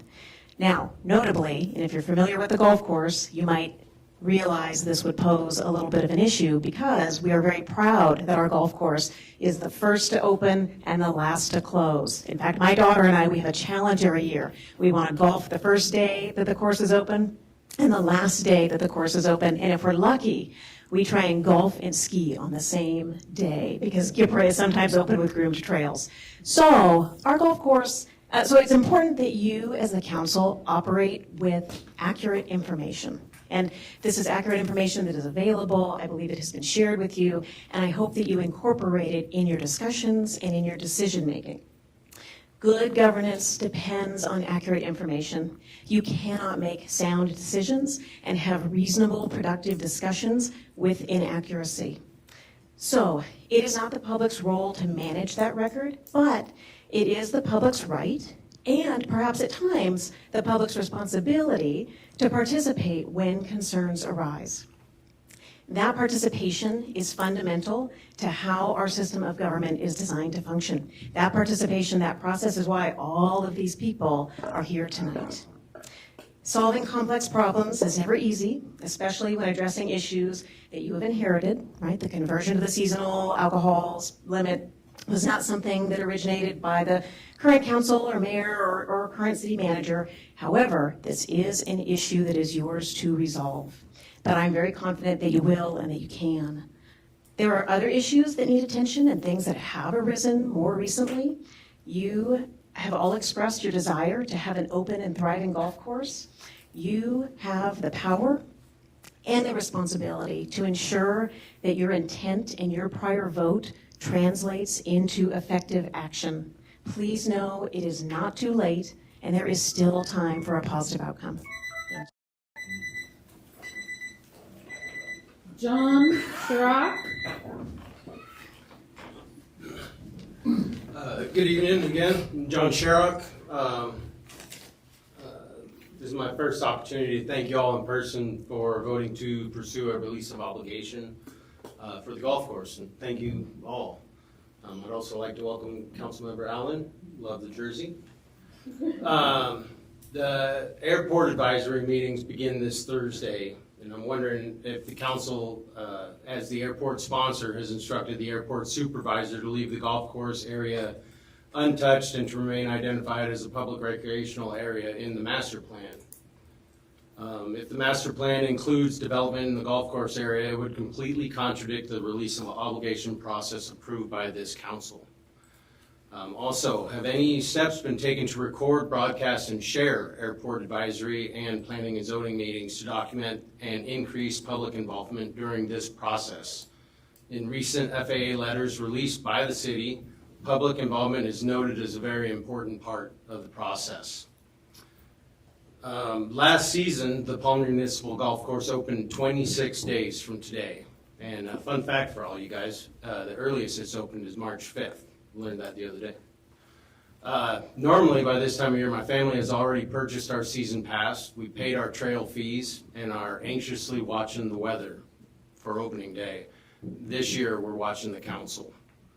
Many of us are greatly concerned that the delays created since the December 16th unanimous vote to extend the management contract, and again, the January unanimous vote to extend the contract, will have negatively affected the ability of the golf course to have a successful season. The current operational uncertainty surrounding a profitable municipal asset warrants clear direction from the council. $400,000 in profit last year, multiple unanimous votes to extend the current management contract, and yet here we are again and closed for business. So what formal steps will this council take to resolve the issue and get this golf course open? Thank you. Sam Olson.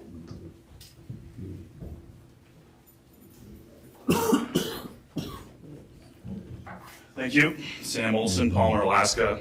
I need someone to explain to me how we've gotten to this point in the last 18 years of a faithfully operated contract.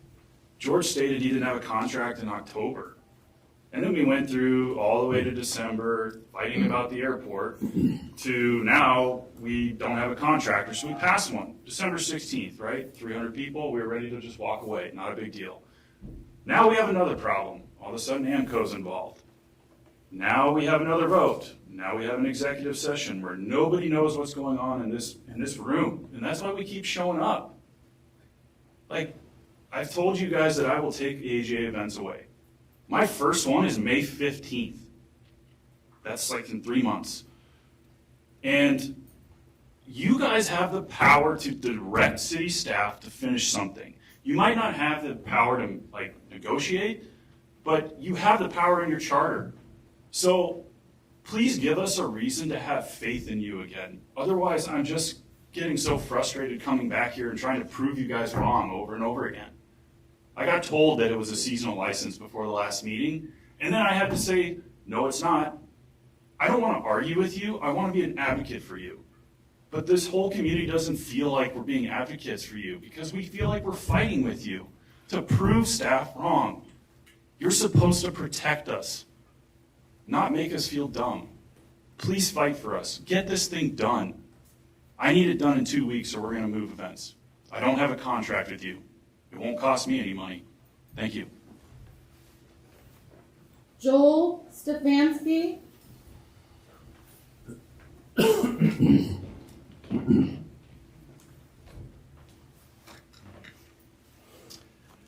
Yep, my name's Joel Stefanski, but first I want to give the new member something.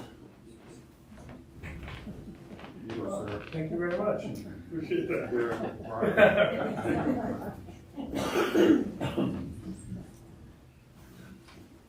Yeah, a lot of my concerns have just already been said, but I'm going to go over it again because it seems like we need to say it over and over and over again.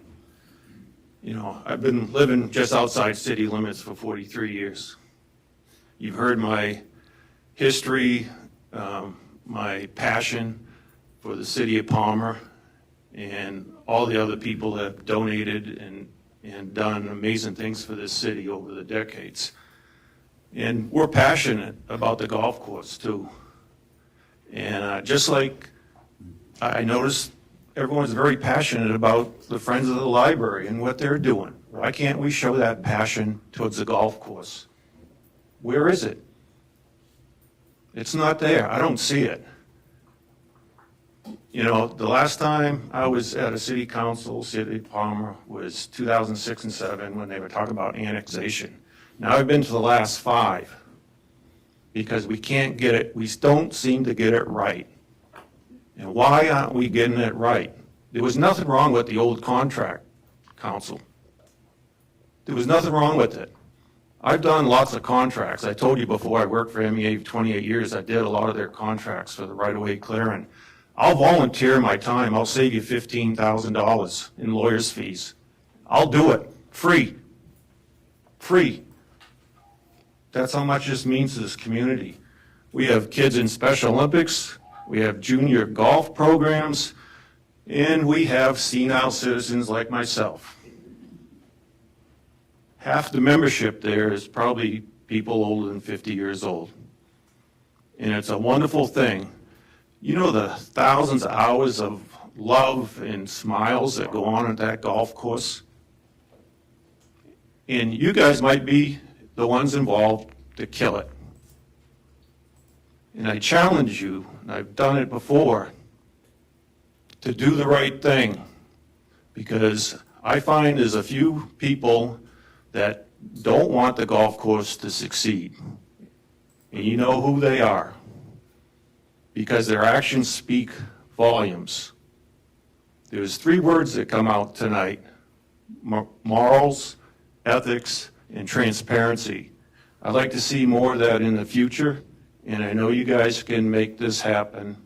That's why you're put here. The community needs you guys to do the right thing. And we need not to ever show up in this room again. Thank you for your time. Jackie Goforth. Oh. Thank you.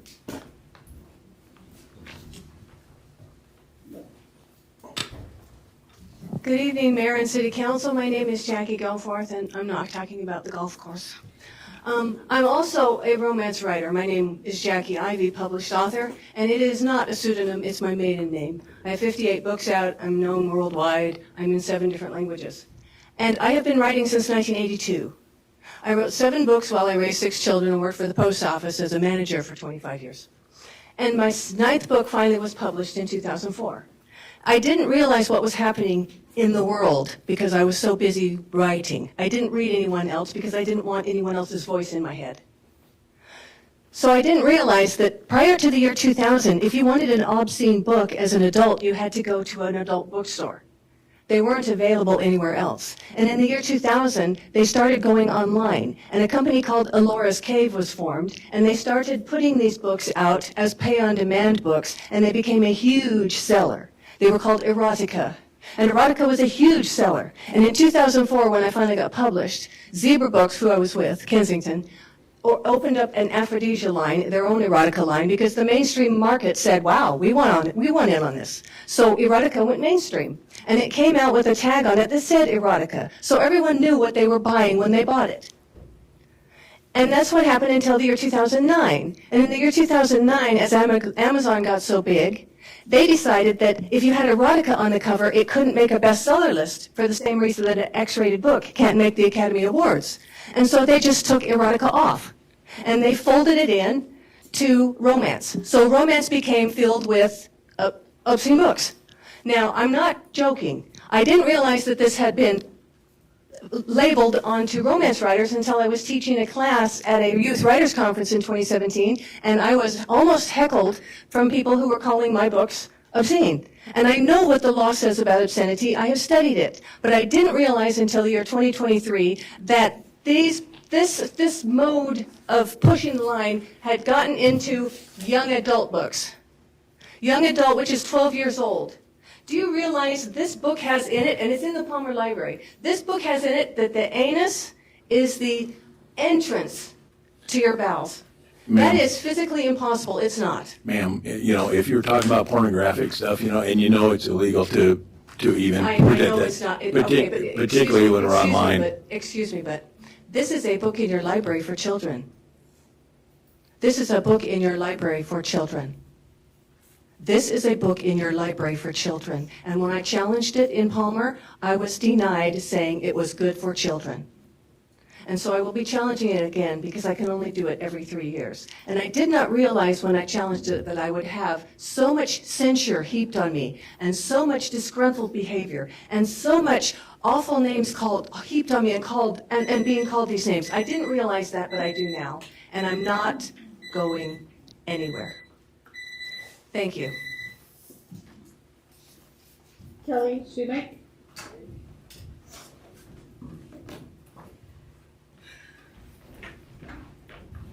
I too am not talking about the golf course. Chamber announcements, and then I'll do the survey when we get to the unfinished business. So we met with Jude at Public Works, and Kelly Schumach, Palmer Chamber, by the way. Met with Jude Public Works today, and we have a footprint in place for Colony Days and Friday Flings. We have a solid plan moving forward and appreciate that. The Chamber's annual auction is coming up on March 28th. Tickets are available now on our website, and we are looking forward to the great community event. Tomorrow is our annual meeting. We're excited to share the tremendous growth the Chamber has experienced in 2025. We are not just existing, we are thriving as a Chamber. We will also be celebrating some of our outstanding and longtime members at that meeting. So please come if you can. It's open. If you haven't registered, that's okay. And I will talk to you in a few minutes. Thank you. Cindy Heel Hirsch.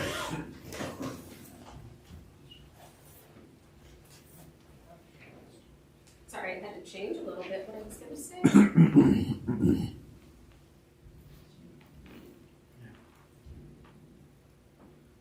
You guys did?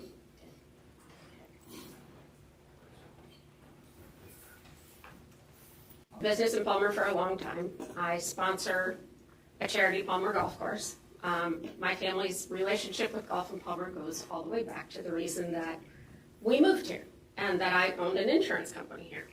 So kind of changed what I was going to say. I was going to talk about it being 70 days. And I had 70 days listed 5 or 6 times in my little 3-minute speech. But thanks for the opportunity to speak with you guys today. Following Councilmember Alcantara's questions to the city manager minutes ago, I'm again puzzled by the city manager's response. George hired an attorney to negotiate this contract for him. Although a contract really was just an extension of 2025's contract.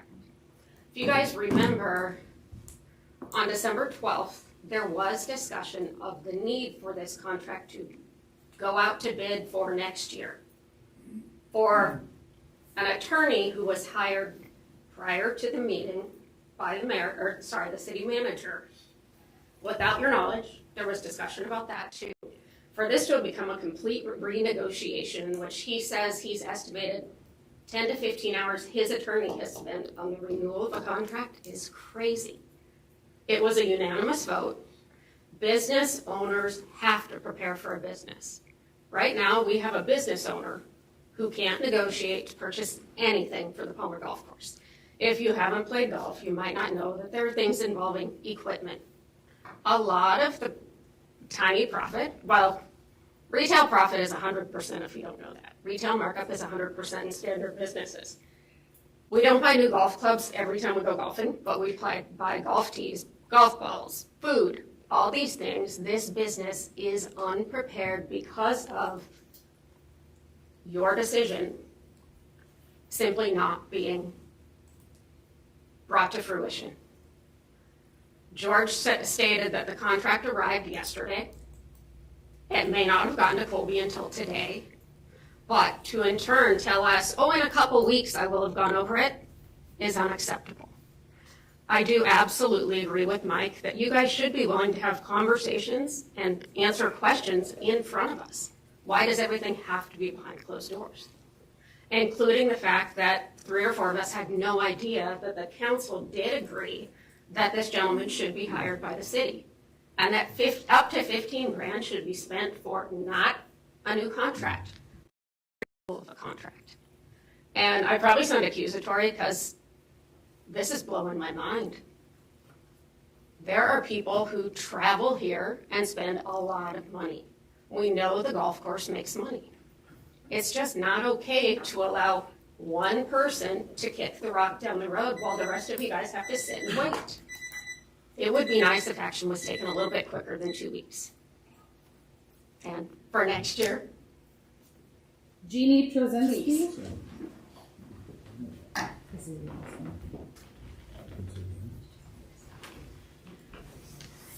Good evening, Mayor and Council. My name is Jeannie Troshinsky. I'm here tonight to speak in support of using the 1 cent sales tax to fund the library. And I feel that I can speak to that because I am the president of the Friends of Wasilla Public Library. I served on the City of Wasilla's, I was the chair for the pre-development for the Wasilla Public Library, and I was the chair for the building committee. The reason the 1 cent sales tax rate makes more sense than a bond is pretty simple. If you went and bought a car and you had enough cash and you could just pay cash, you'd pay the amount that's on the sticker on the window. But if you go and you don't have that kind of money, which most of us don't, so you take out a loan, you're paying a significant more amount of money for that car than the sticker price. And that's what's going to happen with the bond. You are going to be on the hook for way more money than what it actually cost. The Wasilla Public Library, we raised the sales tax 1 cent. In 2 years, we raised $16 million. You guys don't have quite the infrastructure that we do as far as some of the big box stores, but you have the state fair. And one of the reasons it makes the most sense for you to tax people at the state fair is because 80% of the users of your library, just like 80% of the users of the Wasilla Public Library, live outside the city limits. And so all of us are paying for it. And I want to, when I come and shop in Palmer, and I want to, when I go to the Palmer State Fair, pay 1 cent extra and have your library paid for the day you walk into it. Because that's what happened to the Wasilla Public Library, and it is one thing that I am the most proud of. I was elected president of Friends of Wasilla Library in 2001. It took till 2016 to get that library built. But when we walked in the doors, the building was completely paid for. There's been some crazy rumors coming out of Palmer for some reason about the expansion we're doing. We're doing an expansion because we don't have enough room for staffing. When the building was built, people did not think we were going to need more staffing. They didn't think people would come.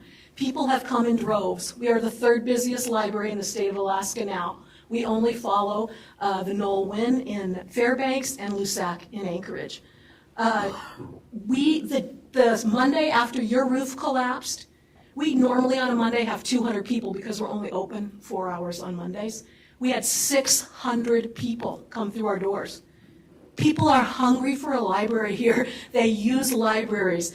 And one of the things I love about librarians, they keep great stats all the time. So get your library built. I really recommend the 1 cent sales tax. It is just such a great way for everybody to be able to contribute, but then you don't have to pay for that car for a whole bunch of years. Thank you. That's our That's our half hour, so we're going to close in audience participation, bring it back to the council. We have no public hearings listed, no action memorandum. We're on item J, which is unfinished business, resolution 26002, be a resolution of the Palmer City Council amending the 2026 fee schedule to increase the rate of the city sales tax by 1%, beginning on April 1st, 2026, and expiring on October 31st, 2027, to finance the construction of the new Palmer Public Library. And this is continued from the February 10th, 2026 meeting. What's the wishes of the council? Move to approve. second. Thank you. All right, discussion. Ma'am, I will give it to Ms. Collins as the maker.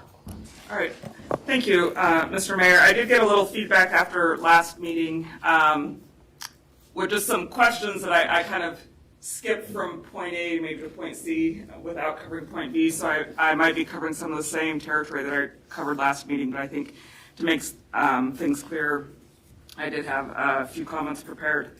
Also, I did want to point out in this week's agenda packet, there is this library funding scenarios comparison, which I think has a much more user-friendly way to view what using bonds to fund our library would do to property taxes for those living within Palmer. So just a little bit of history of how we got here. The city currently has just under $10 million for construction of the new library. This money has come from the insurance payout, state, and grants from several local organizations and individuals through fundraising efforts. However, the city is still $3 million short to be able to fund the building of the new library. The city has two options for bringing in that needed revenue. One option is through bonds. Palmer residents did approve up to a $10 million bond. As part of the bonding process, the city of Palmer would be required to make regular payments on the bonds. The revenue for payment on the bonds would come in part through an increase in property tax. That necessary increase in property tax would be for a term of 20 years.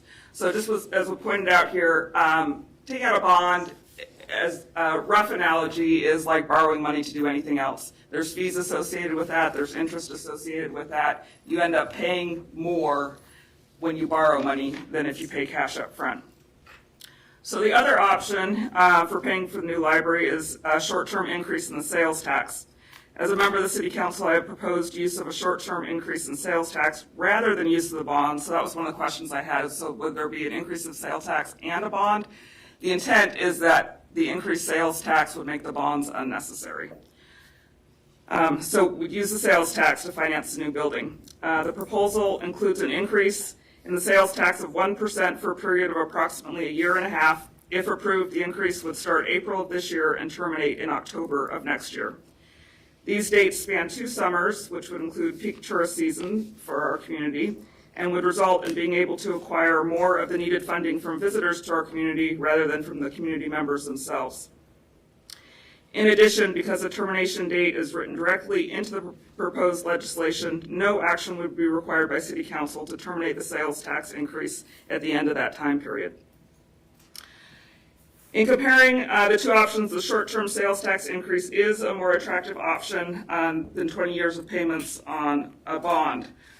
So I used one potential scenario as an example last meeting. I'll use a different one today.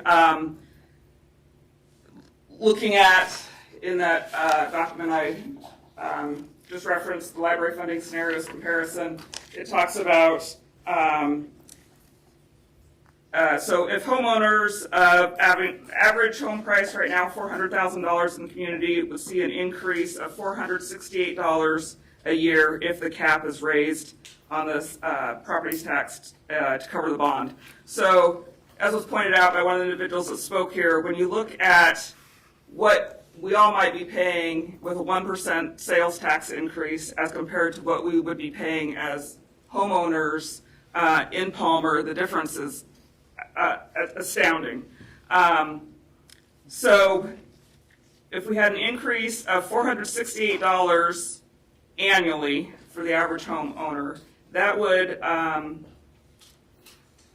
that amount was paid in sales tax, that would be $46,000 of taxable goods and services to be the equivalent there. So, or another way of looking at it, say you spend $2,000 a month in taxable goods and services here in Palmer, you would pay $20 a month in sales tax. That would be $240 over the course of a year, $380 over the course of a year and a half. So $380 in sales tax over the year and a half if you're spending $2,000 on taxable services, so not your mortgage, not your medical, those other things that aren't taxed, as compared to $468 a year for the next 20 years. Okay, so we can either pay in a year and a half what's needed for the library, or we can pay over the next 20 years that same amount year in, year out. So my goal in proposing this increased sales tax is simply to limit costs for those living in Palmer. Like I said, whether it's homeowners or renters or those trying to get into a home, that higher property tax would affect all of those individuals. There has been some concern expressed by business owners in Palmer and what that would do to businesses. Of course, one option is always to pass that cost on to the consumer, which I think most businesses in Palmer do. Some don't.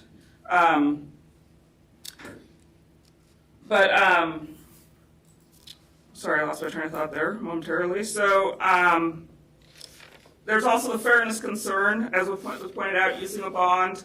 Only those actually living within Palmer city limits would be contributing to the cost. This despite the fact that only 18% of users of the Palmer Library actually live within city limits. 82% of library users live outside of city limits. A sales tax would more equitably spread the cost of the library over the larger community. Circling back to the business, my train of thought came back. A couple other points I wanted to make. One, even if it does negatively impact businesses, as far as potentially eating some of that cost if businesses choose to do that, your average consumer, though, is going to have more money to spend because they're not spending it on property tax. So the more money that people have at their discretion to spend, generally the better business is. My second thought on that is that the library brings in a lot of people to the community. As was mentioned, before the roof collapsed, they were seeing about 100,000 users over the course of a year. With a smaller building, those numbers are down to between 30 and 40,000 a year, as I understand it. But particularly for those businesses providing services within the downtown Palmer Business District, having 100,000 people come through town to use the library, and with a new library, I imagine those numbers are going to be even larger. And the community's gotten larger since the building collapsed as well. But so my hope and expectation is that ultimately this will be a good thing for businesses as well as property owners here in Palmer. So those are all the comments I had. Thank you. Thank you. I am going to enforce two rules that we have. One is a 10-minute conversation on each topic, and only two bites of the apple. So, ma'am. I have exactly 2 bites. So, with the sales tax increase, right now, if we were to pass it, we have the bond. Sorry. If the sales tax increase is passed, it goes through, we have that bond still available, right, to meet a shortfall should that come up. My question is, if the sales tax fully covers everything, at what point do we retire the bond, and how does that work? Because we have it on the books. Does that money just like sit there forever? How does that process work? That's one of the questions that I've gotten from folks, which ties into my next question after I get an answer on that one. Currently, we don't have the $10 million because we haven't actually let the bond. We just have the bonding authority. So there is no retirement of $10 million at this point because we haven't done it. So if we got to a point that the 18 months or year and a half, 18 months, we need some of that bond money, would we have to do the entire 10 million bond? Okay, No, so we that answers don't. that question. The next question I have that I got from someone is, if we are going to be getting rid of the bond or changing what the bond essentially pays for, if it's not towards the building, if it's towards furniture, that kind of thing, what is the legality of that, and what is the legality, since it was voted in, of getting rid of not collecting that bond, essentially? Is that a concern that we should have? I don't know how that works with this having been passed by the voters versus the sales tax increase not needing that. I would have to review what was actually voted on and approved. If it had terminology for furnitures and fixtures, it would be fine. If it didn't, I would be hesitant to use any bond money for furnitures and fixtures because it wouldn't be approved by the voters. Councilwoman Garrington. So in the scenario that you laid out, the numbers for the mill rate increase for property taxes was basically on the $10 million bond, right? So if we're only doing $3 million, which is what our shortfall is, how does that look as far as what effect it would have on property taxes if we're not doing the full $10 million? Let me answer that. The tax, the property tax is based on value of your home, not on value of the bond. Regardless if it's 500,000, 10 million, if you have a $400,000 home, you're going to pay $468 regardless. The only difference is how long it takes, particularly how long it takes to pay off. So is that, so it's not going to be the full 20 years then? It's just until the bond is repaid? That's normally the case, but you can get a 15, 20, 30-year bond. Then we can retire the bond once we get it. We can pay it off. Pay it off early? Right. And as far as I know, there's no penalty. So. Okay. So the mill rate would be the same for everyone, regardless of how much we take, it's just how long it's going Yes. to take? Okay. Deputy Mayor. Yeah, thank you, Mr. Mayor. First off, sales tax is simply the most regressive tax you could implement. Take a little trip down memory lane here for those that weren't here in 2023. In 2023, we voted to allow the voters of Palmer to vote on a $10 million bonding authority. I was outvoted 6-1 because I wanted to cap it at $8 million. I don't think my council member to my right or anybody up here thinks we're going to use either 10 or $8 million. But the reality is, I thought there would be a little bit of trepidation from the voters on a 8-figure number. So I wanted it to be an $8 million cap, and then I went out and advocated for and voted for the $10 million bond because that's what was approved on a 6-1 vote here at council. The reality is, they gave us a tool in a toolbox, the voters did. 79% of the voters, 4 out of every 5 people that live in Palmer that decided to go vote, gave us a tool in the toolbox. We don't need to change the tools in the toolbox. We need to use the tool that they gave us up to what we need to have. There's a very good potential. The 3% sales tax that's already being paid by people that live in Soapstone, Lazy Mountain, Butte, everywhere else, that's providing the overwhelming majority of our budget already. The people who think that budgets comes from property taxes, no. 15% of our revenue comes from property taxes. Huge percentage comes from sales tax. The reality is Palmer has survived for decades on a 3 mill rate and a 3% sales tax. There's absolutely no reason for us to be sitting here today saying, let's change what the voters approved. Down the road, we may have to come to that.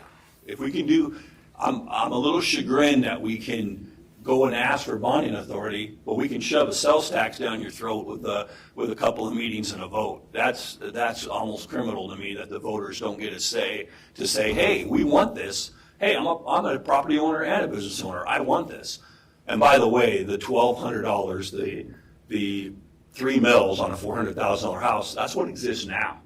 If we have to have huge bond payments, which I don't think we will, I think we'll find $216,000 through Friends of Palmer Public Library, through additional sales tax revenue that's already going to come. We may never have to bond at all. So why would we tax our citizens before knowing?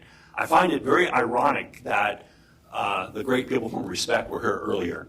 We spent tens of thousands of dollars on a parking study. We spent months on that, but want to do a sales tax right away without studying it, without deciding, is this best for the city of Palmer? It seems ludicrous to me that we just, oh, hey, we want to pass this 1% sales tax increase when it doesn't make any sense. The additional authority on the bond for this would be $39 a month. Yeah, there's some property owners that may not be able to afford an extra large pizza once a month, but the vast majority of them probably can. A lot more than the renters, than the people struggling that might have to pay an extra percent for sales tax. I don't want to incentivize people that drive to Anchorage, the thousands of people from the valley, and probably well over 1,000 from Palmer alone that drive to Anchorage every day. I don't want to incentivize them to shop at Costco, to shop at multiple Cars locations in Anchorage and Eagle River, to shop at multiple Fred Meyer locations, because now it's like, hey, I'm going to pick up $200 worth of groceries. Maybe I'll stop at Eagle River Fred Meyer, save myself $8. I can buy another case of water. I can buy another something else for the family that I don't have to worry about going and shopping in Palmer. I commuted in Anchorage for 12 years, always shopped in Palmer because I want a city to survive and to succeed. And I don't think I think the damage it will do to our businesses to have a 1.5% more of a sales tax than Wasilla and 4% more than Shugiak, Eagle River, and Anchorage, I think it'll be not great for us and not great for the businesses. And I guess to just leave it, and I know I'm probably going on about 6 minutes right now, the fact that we want to do this without studying it, when we're going to study parking, we're going to study other things, but we're going to do a sales tax, an increase that Palmer hasn't done in 3 decades without studying the implications to it. I appreciate the efforts and I appreciate the research that my fellow council members done and the ability to bring an idea forward. I just think generally sales tax is the most regressive tax you can get, is the wrong idea to begin with. And I think this time, I don't think we need it. We're going to find $216,000 to pay the additional $3 million. If it goes up to $6 million, we're going to find the additional $432,000 by increased revenue that's already coming year over year. Thank you, Mr. Mayor. Yes, ma'am. Mr. Mayor, being new on council, I was not there for a lot of the discussions and determining whether to go to a bond or to a sales tax. I've heard both sides from constituents. Did the council prior council ever talk about an alternative to a bond? And is that anywhere that can be found, or did we just go straight for a bond? And I think that needs to be addressed. While I understand the math that Council Collins is trying to do, because I'm a financial analyst, and so this part of me where I'm on the fence, it makes sense. It absolutely makes sense. Why pay the extra interest when we don't really have to? But on the other side of the coin, I can also understand small business owners. I can understand a market segment that may be on a fixed income, but I also understand our commuters who are going back and forth to Anchorage. They can just call in on their app. They can do anything and pick up their groceries on the way home. I know I certainly do at times, but so Councilman Alcantara, I can also see where you're coming from. And so I'm set here with a dilemma of, was an alternative ever discussed, or did this just go straight to the public, for a bond issue? And I'll yield my time back for an answer. Number two, yes, sir. Yes, then I'll take a little more time than just answering the question. My recollection from 2023 is that no, a sales tax piece was not talked about because we were going to give the voters of Palmer the opportunity to vote. And I was fearful. I was fearful that this could go 51-49, 55-45. I mean, I thought to myself, hey, this is 10 million. This is an 8-figure number. There's going to be people out there like, no freaking way am I giving you guys $10 million to help rebuild the library that had just collapsed in February. So my spirits were buoyed, definitely, when almost 4 out of 5 people said, yes, you can bond, you have the authority to bond up to $10 million. In my mind, we're going to build about a $16 million library. We're at 9.5-ish right now. There's other potential resources that might come in. I don't see a scenario where we go to a $10 million bond. There's a scenario where we can go to a $6 million bond and the numbers that my fellow council member talked about double.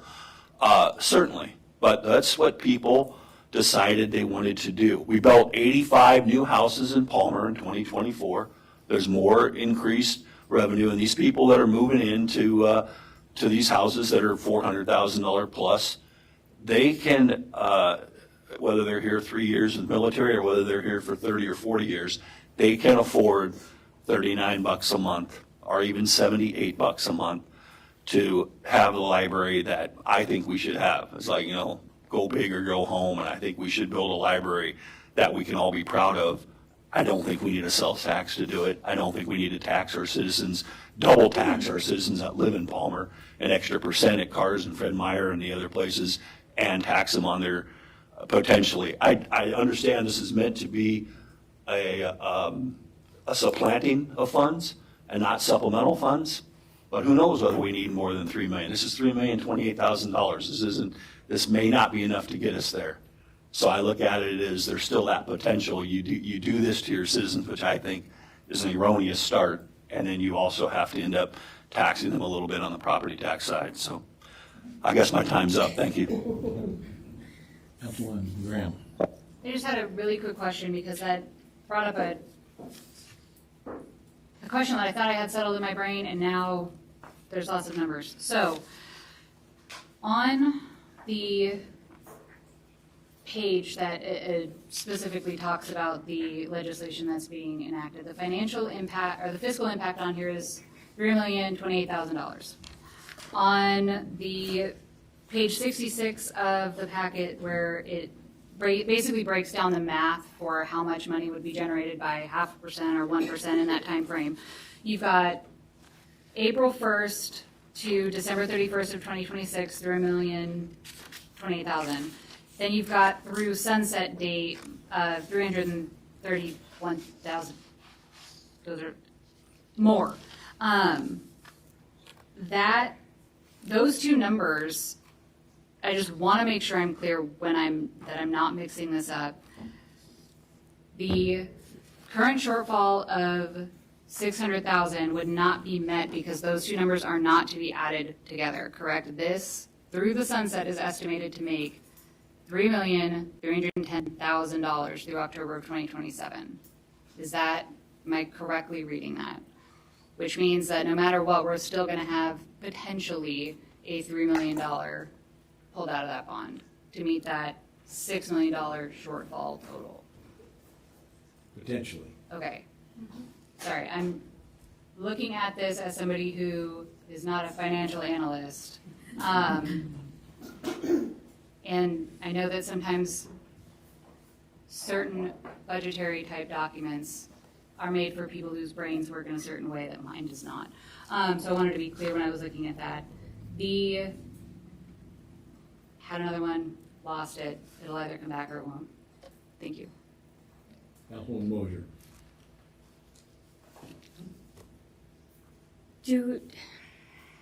It's probably just what Amanda just said. There's still that volatile area that we don't know what's going to cost it. and what may be the upgrades or the modifications to the contract. So we will probably have to touch the bond anyway. And so I'm still on the fence about this. And well, part of me says yes, part of me says no. And so I'd like to hear more from others. Yes, sir.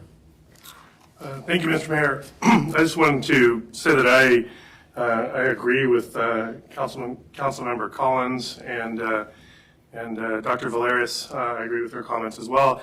You know, when we look at that, we all want to have a nice library that we can be proud of. I think most of us who have kids and raise them in this community use the library a lot, and something that we can all be proud of. One of the many assets, including our great skating rink and our great golf course and the many parks we have. These are assets that our community can all be very proud of. And so then we say, what's the fiscally responsible, what's the prudent way to take care of this business to make sure that we get this paid for? And when you look at these numbers and you say that over 80% of the people who will be using the Palmer City Library don't actually live in the city of Palmer, then it really does seem unfair that the people that actually live in the city of Palmer and pay property taxes would have to foot that whole bill. We're probably still going to have to foot a little part of it, but it does seem to me that tourists from the lower 48 in the summer, and then just Alaskans who live in other parts of the state or other parts of the borough that come to Palmer, that they should contribute as well. And I have a hard time with this argument that it's like, no, I'm not going to go to my favorite restaurants in downtown Palmer because I'm going to have to pay 25 extra cents on my bill for this library. I think most people are happy to make this very minor contribution to the greater good.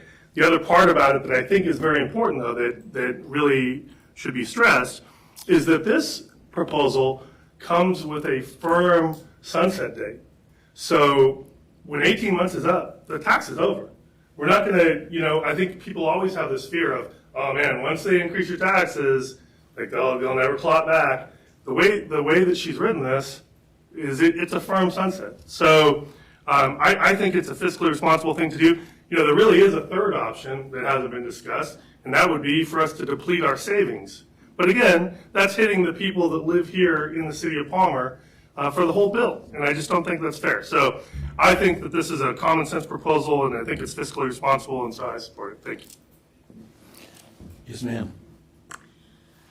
So the page that she was reading off of that has the tax information for the 1%, was that wasn't in the original funding plan, was it? So this is, because one of the things I kind of have a little bit of a problem with is it kind of seemed to come out of nowhere because it wasn't discussed there, and it was always has been, the conversation has been about the bonding, and then last week the proposal came through 2 weeks ago to do the tax, and so I was just wondering where that came from as far as a council hadn't discussed it.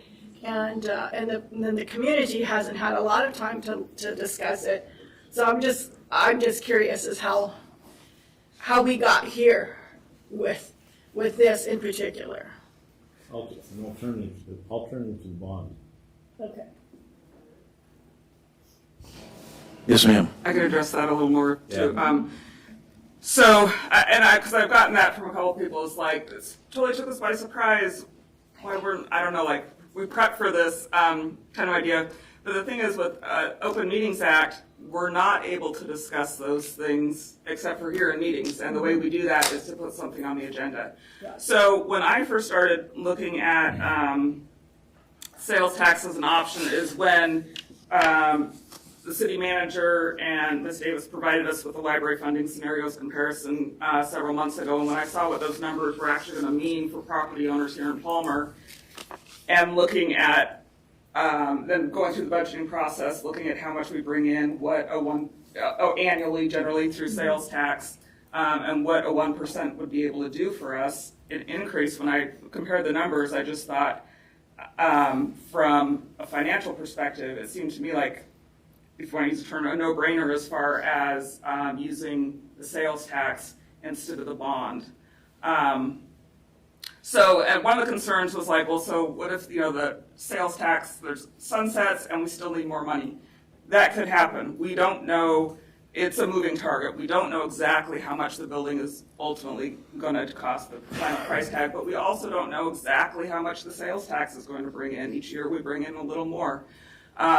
So, if there is a shortfall as far as after that sunset, we do have some other funds available, as Mr. Alcantara pointed out, that could possibly be used if we decided to go that route. But the other reason I brought it up now is my understanding is that entering into a contract with H5 and the funding needs to be secure now. So there have been comments about like, well, why don't we annex first and then we can tax a greater area with the property tax, or waiting to see how much the building ultimately costs, or all these things we wait and see, but we don't have that luxury when the contractor wants to know that the money exists and that we're able to pay the bill. And so like I said, I could be corrected if that's wrong, but that was my understanding previously from our city manager, was that they needed to know where the money was going to come from.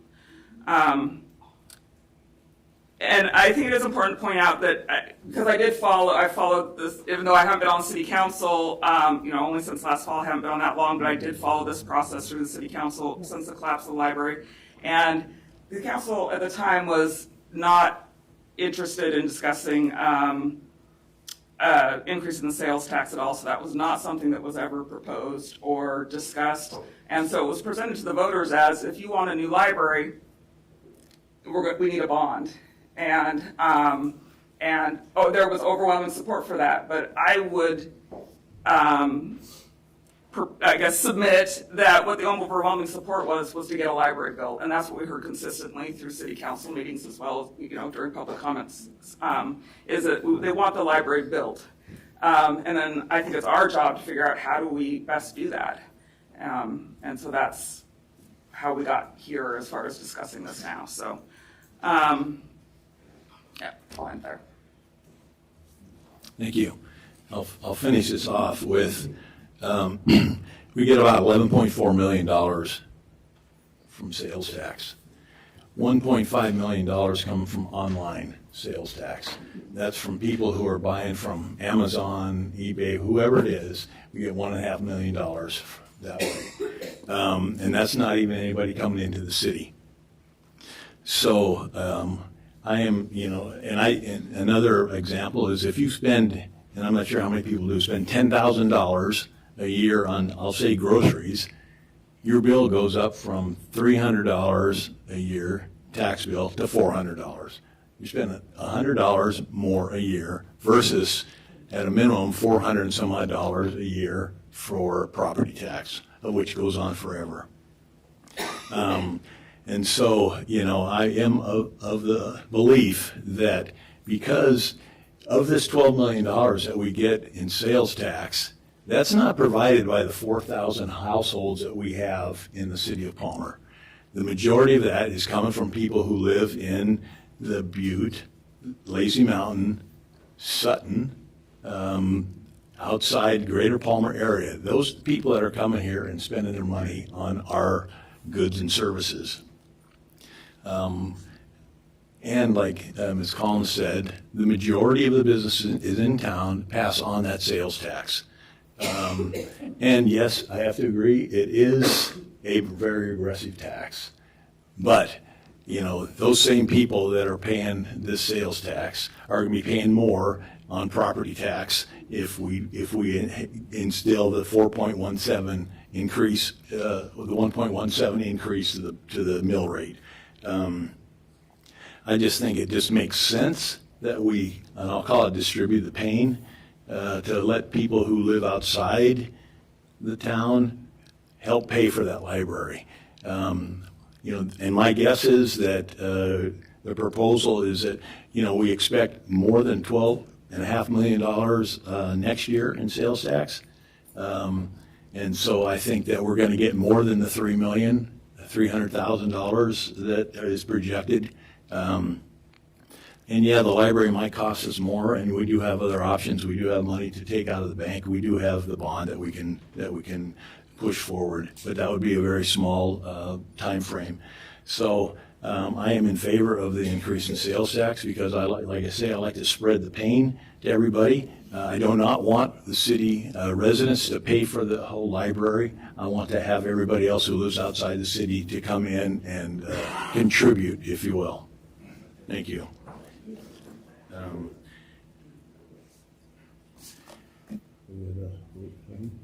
I have that all council members have spoken at least twice, Right. except for Councilmember Allen. Right. So that is entirely up to you. Sir, do you want to speak one more time? No, thank you. We'll call the roll at this point. I'm sorry. Oh, did you want the report? Oh, I'm from- sorry, please. Do you want to vote on this first? Do you want to vote on it? Do you Yes. want to hear what she has to say? Oh, yeah. It's okay. Yeah, I think her, questions? she has the study about this, so Oh, that's what the okay. chamber did. Okay. So here's the survey results. That's it. This is a discussion by the chamber on their sales tax review. Yes, thank you. So the Chamber recently conducted a survey regarding the proposed 1% sales tax increase tied to the library project.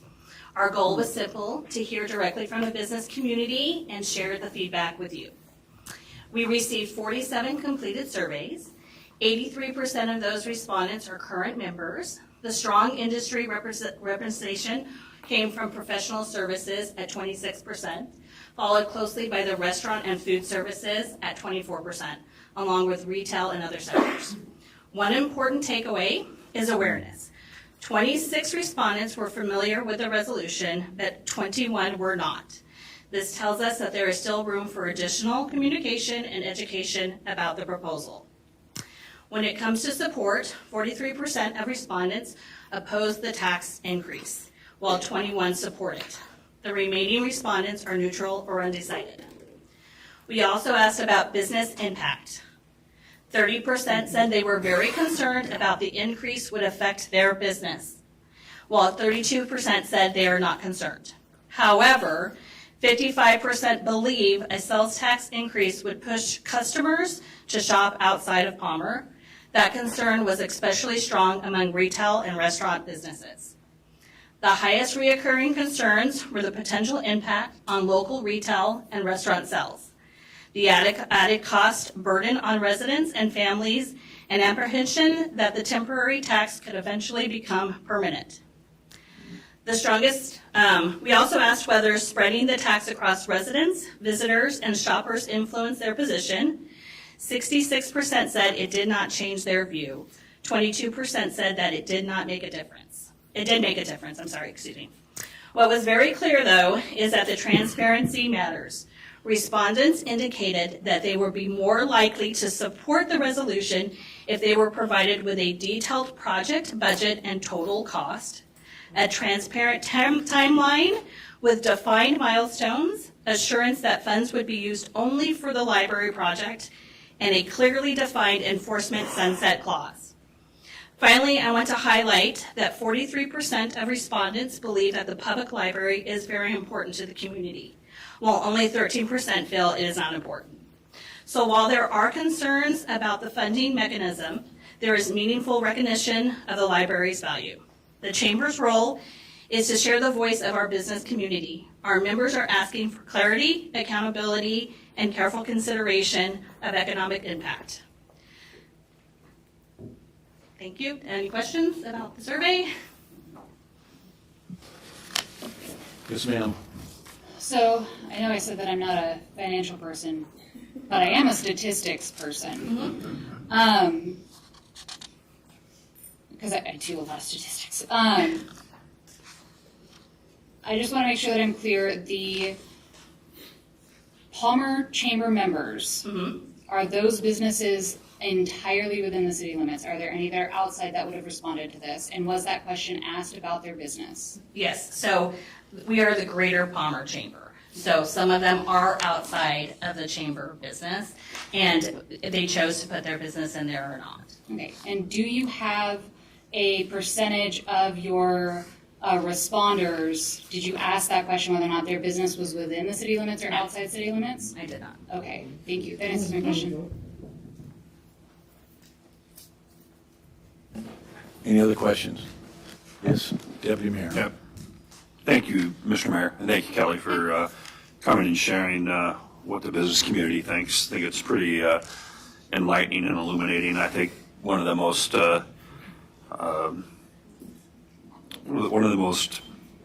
pleasant responses is that 73% think the library is either somewhat important or very important to the community. So that's good. And I could go through and go on the far side. Yes, they believe a higher sales tax is going to push people to other locations and other things that are certainly in the majority. And I applaud you guys for doing this with your membership, and I thank you for coming in, giving us solid information. Thank you. Thank you.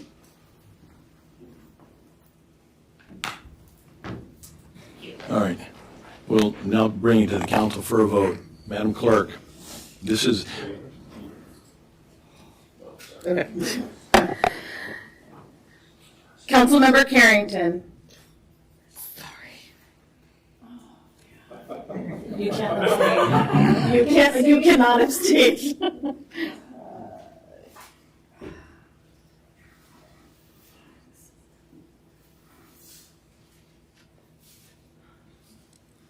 I think we can come back.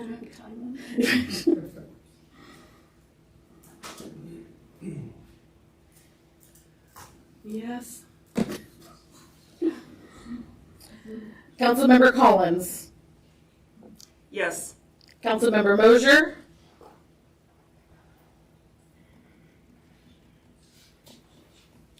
Yes. Councilmember Graham. Yes. Deputy Mayor Alcantara. No. Councilmember Allen. Yes. And Mayor Cooper. Yes. It is passed. Thank you. Moving on to records placed on the table. I have the documents from the Friends of the Palmer Public Library and the documents from Jackie Allen. We're now Yes. We're now at audience participation. Again, 3 minutes per person. Sign and state your name, and I'll read this again. Council meetings rules protect your right to testify and be heard even if others in the room disagree with you. Council meeting rules also ensure that those attending can express their views if they do not interfere with the rights of others to see and hear the proceedings.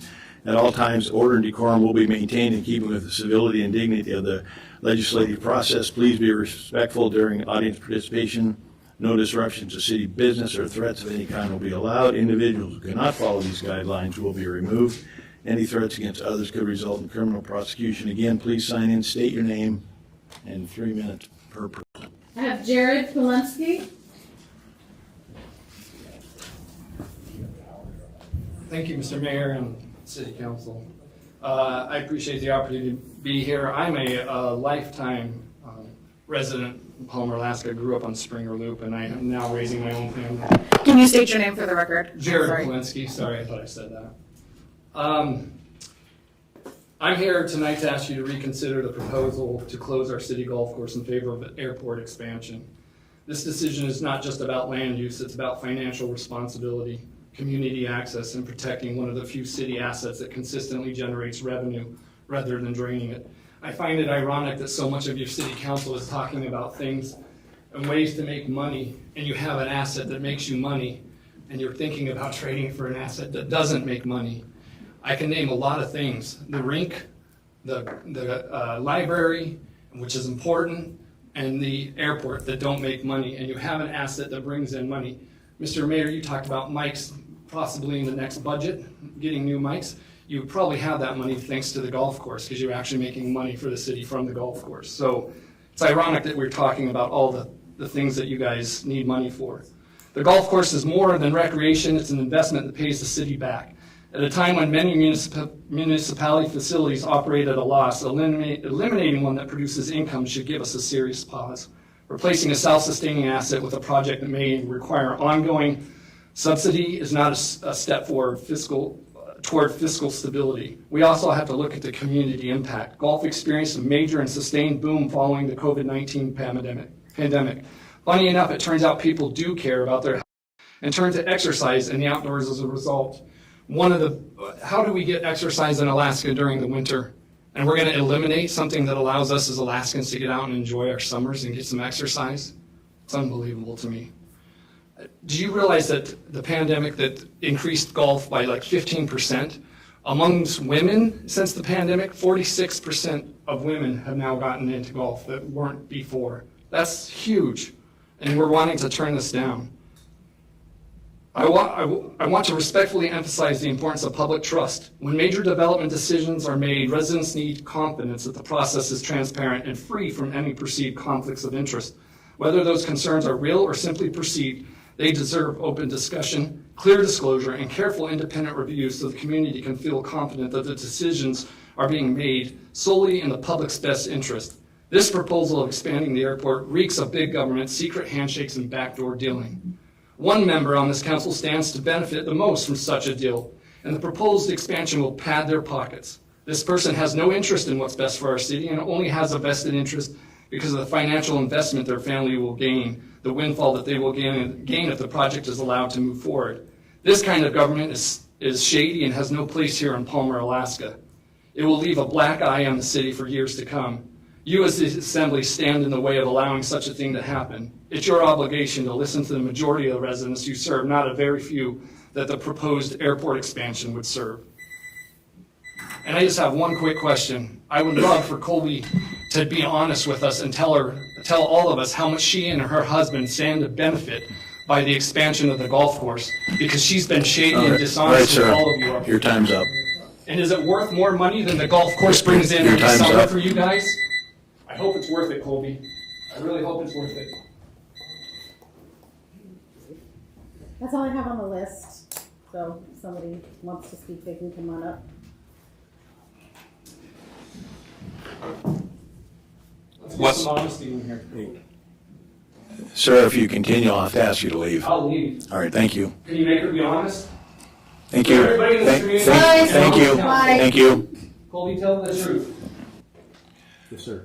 Wesley Arts, Palmer Bar. First thing I want to bring up,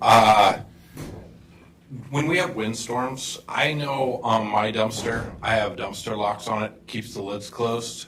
When we have the windstorms and they don't have the dumpster locks on them, the trash just blows out of the trash cans. So we have city public dump trash trucks and that dumps those.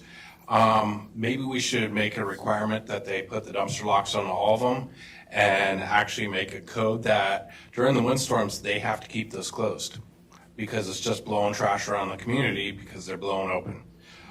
That's one thing. Another one, changing liquor license is not that easy from a year-round to a seasonal. Who changed it? Why did they change it? That's effort, just to let you know, to have it changed. That needs to be brought up, who changed it and why they changed it, if it's someone in the city. I have a few other things. Like the golf course, I know at least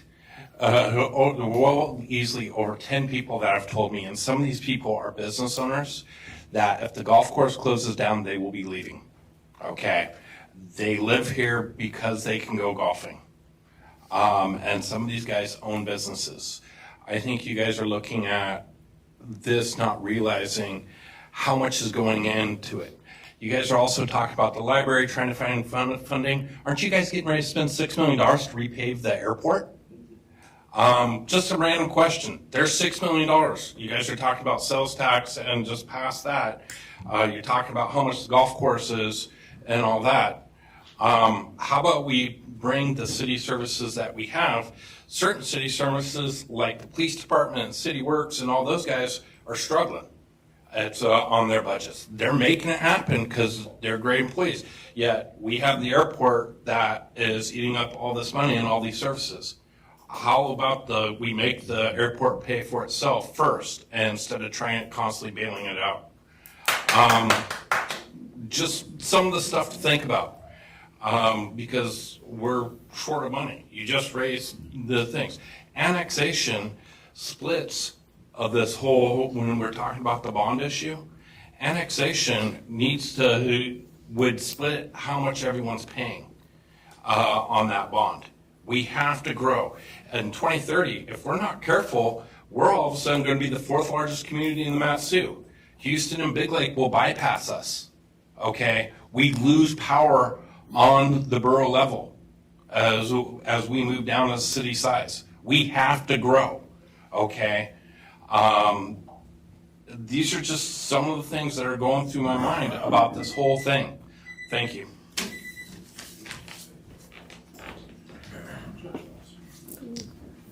Hello, my name is Caden Jennings. A couple quick things. First thing I want to talk about was the library. You guys just passed a 1% sales tax, right?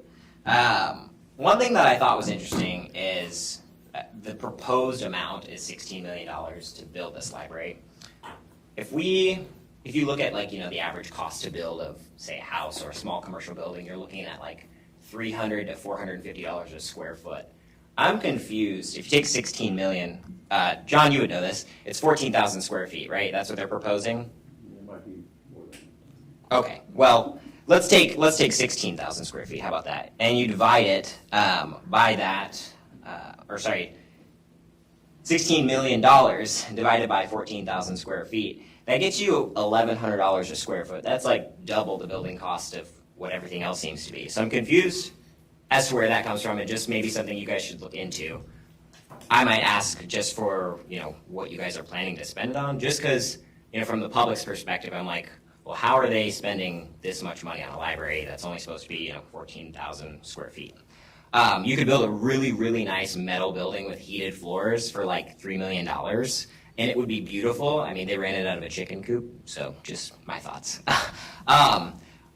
Additionally, the Palmer Golf Course, I don't know if I'm stupid, or if we're stupid, or if you're stupid, I don't know, but I'm just a little confused here. Correct me if I'm wrong, on the 16th, or was it the 16th or the 12th of December, whenever that meeting was where 400 people showed up, you guys approved a 3-part amendment to the current contract to extend the contract 1 year, and then over this following year to amend the entire contract for when you put it out for RFP. I'm confused as to why that contract has changed so much, and I get that it's for legalities, it's the excuse, but it doesn't make a whole lot of sense to me if the contract has worked for the last 18 years, and you guys voted to extend it with 3 small amendments to it.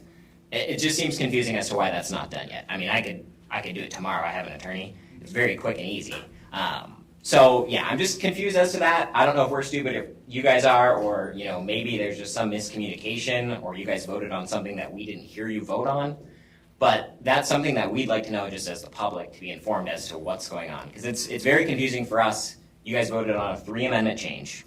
It was extending something to do with George's price amount was $475,000. There was one other thing, and so I'm confused as to why 100 other things changed when that was supposed to be done for a future RFP and contract. So just as a public, we're a little confused. I'll probably be calling a lot of you this week just to ask if you know anything. But yeah, we'd like to know, and you guys have the power to make something happen today. You guys could be making revenue off the golf course today. Thank you.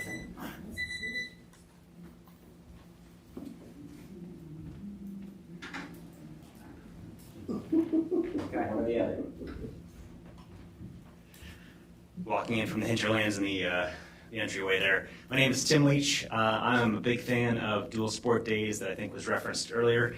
Really, I'm here as a volunteer board member for the Hatcher Pass Avalanche Center, and coming again before you to speak in thanks for the support that you provided our organization, which is a nonprofit avalanche center here in the Valley, forecasting as the name would entail for the Hatcher Pass Avalanche area, or Hatcher Pass area.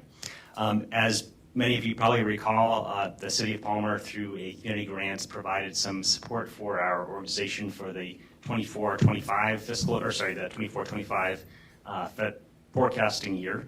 So that included some of last year. I reported on that in August of 2025 during some testimony, so I won't cover that again, other than to say thank you for that. But I am here basically to give you a quick update because we squeezed your dollar a little bit harder and gave the fire and rescue team 2 different trainings, one in November and one in December of 2025. If you're looking at some of the national news around avalanches in the last couple of weeks here, fire and rescue teams are really critical frontline responders, of course, to our community in general, but also when there's an avalanche rescue. And that's something that's very important, I think, to our community. We really have an incredible gem here. I mentioned the dual sport thing kind of tongue in cheek a little bit, but we really do have an incredible gem in the place that we live. I think we're all aware of how lucky we are. Hatcher Pass is part of that. Our numbers show that a lot of the users of our information, about 30% of them, come from the Palmer area. So that connects back to some of those requirements for that community grant.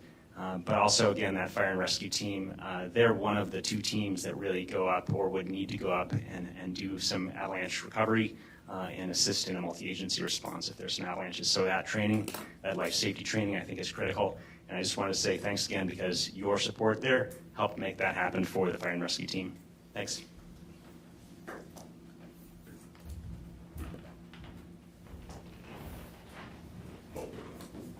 Bert Verrill. When I'm not an advocate for the golf course, I am a volunteer for the Palmer Lions Club and the Palmer Alumni High School Lions Club. Some of you might have noticed that the milepost is missing from down at the museum. No, the wind did not take it away. It has been taken down and totally refurbished. It's absolutely beautiful. And we look forward to a rededication and a replacement back on the fountain at the museum this spring. And we would, when the time comes up, we will be inviting everyone down for the rededication of the milepost.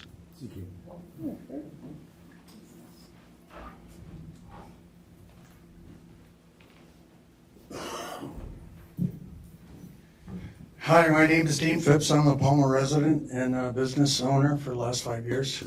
I would like to advocate for the moving forward on the contract for the golf course.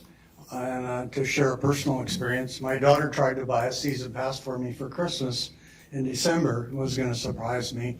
And she was told that it was in flux and they couldn't sell a season pass.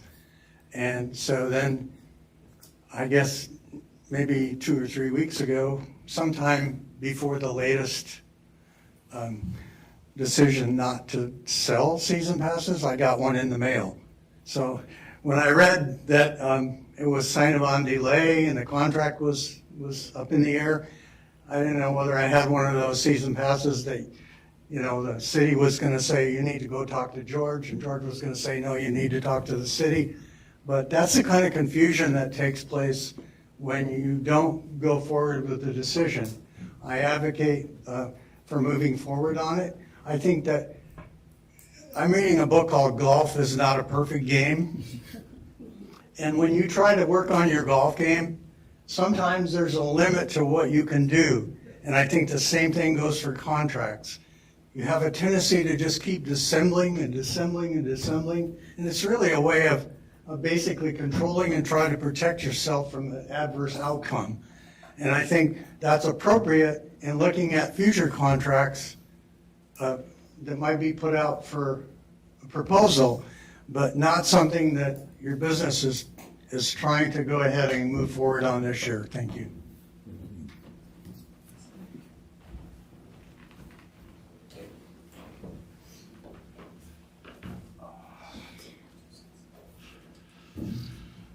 Okay, Mike Malewski, that's my name, and I live here in beautiful downtown Palmer. I was just speaking to someone recently about the number of these meetings that I've attended. I've just passed the 1,000 mark. Okay, now, I'm not sure I should be proud of that or not. I think there are many other things I might have done with that time, but I served on the council, and of course we do the streaming for Big Cabbage Radio. And the reason why I bring it up is because as I listen to people raise questions, I realize that all of you have better things to do, so you don't come to every meeting. And as a result, many of the questions that are asked here, somewhat rhetorically, you don't answer directly, have been asked and answered many times. And there are references that appear one way or the other. So for example, you mentioned 6,000 square feet of well, it's actually bigger than that. And it's actually a dollar amount of about, well, $20 million. The majority of which, by the way, is not paid for by the city of Palmer, but by the FAA.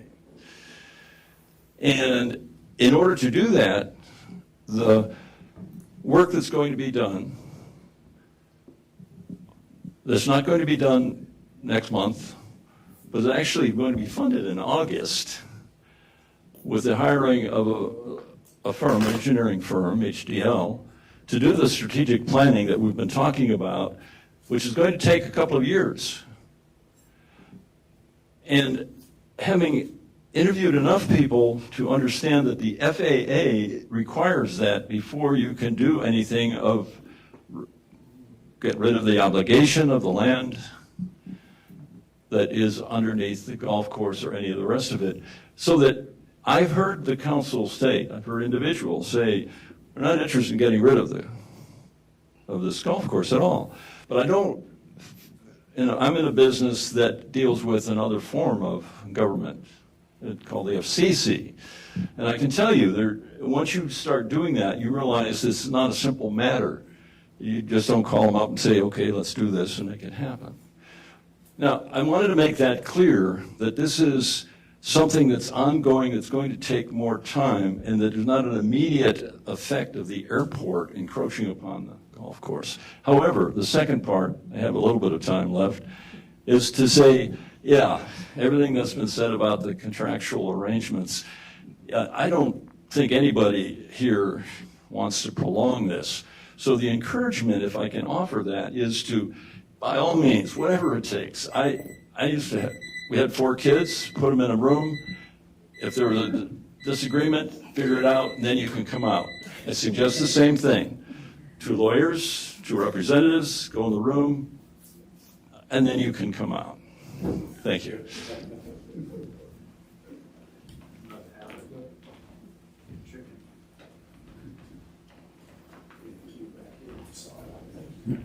Okay, I'm Cindy Heelharsh. I got a little flustered because, well, I had a big plan, but it didn't work out. So I missed the last part, probably the most important thing I wanted to just say to you guys as a body.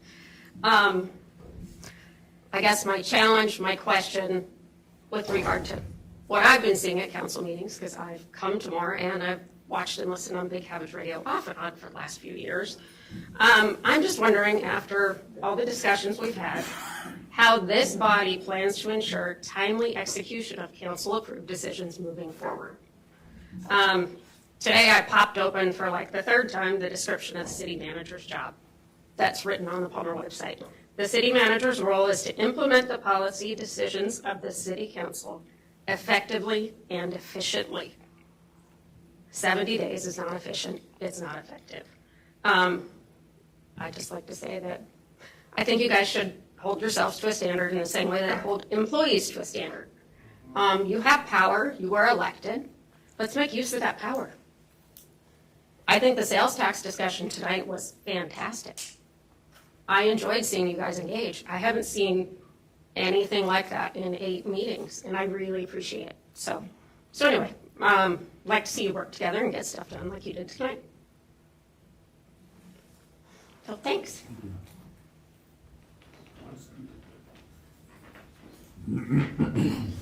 Hi, my name is Joe Sharrock up here again. I am not going to talk about the golf course. What I am going to talk to you about is voter turnout. 367 people is what voted for the lawn. 367. I believe there was 463 people that voted. I don't know exactly how big the actual voting body is, but that's what the turnout was this year. Roughly 6%, I believe, is what it said of the turnout. 6%. I think we can do better. We need to advertise our elections. There are not a lot of people around here you talk to, like, I just went and voted today, and they're like, there's an election?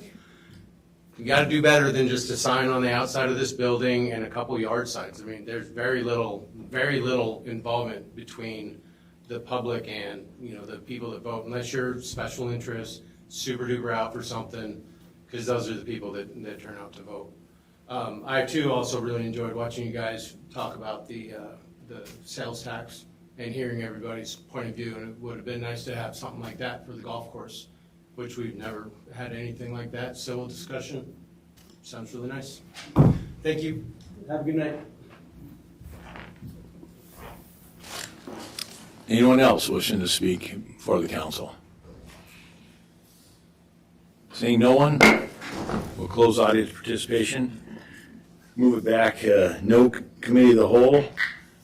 And I would like to move, can we do this now or no? You would need I know. to move to amend the agenda. Right. Beforehand, right? No, I mean, you can do it. Yeah, I would like to move to amend the agenda, to move council comments now before executive session. I second that. Any discussion on that? Any objection? All right, thank you. Councilwoman Graham, I'll let you go first for Councilwoman comments.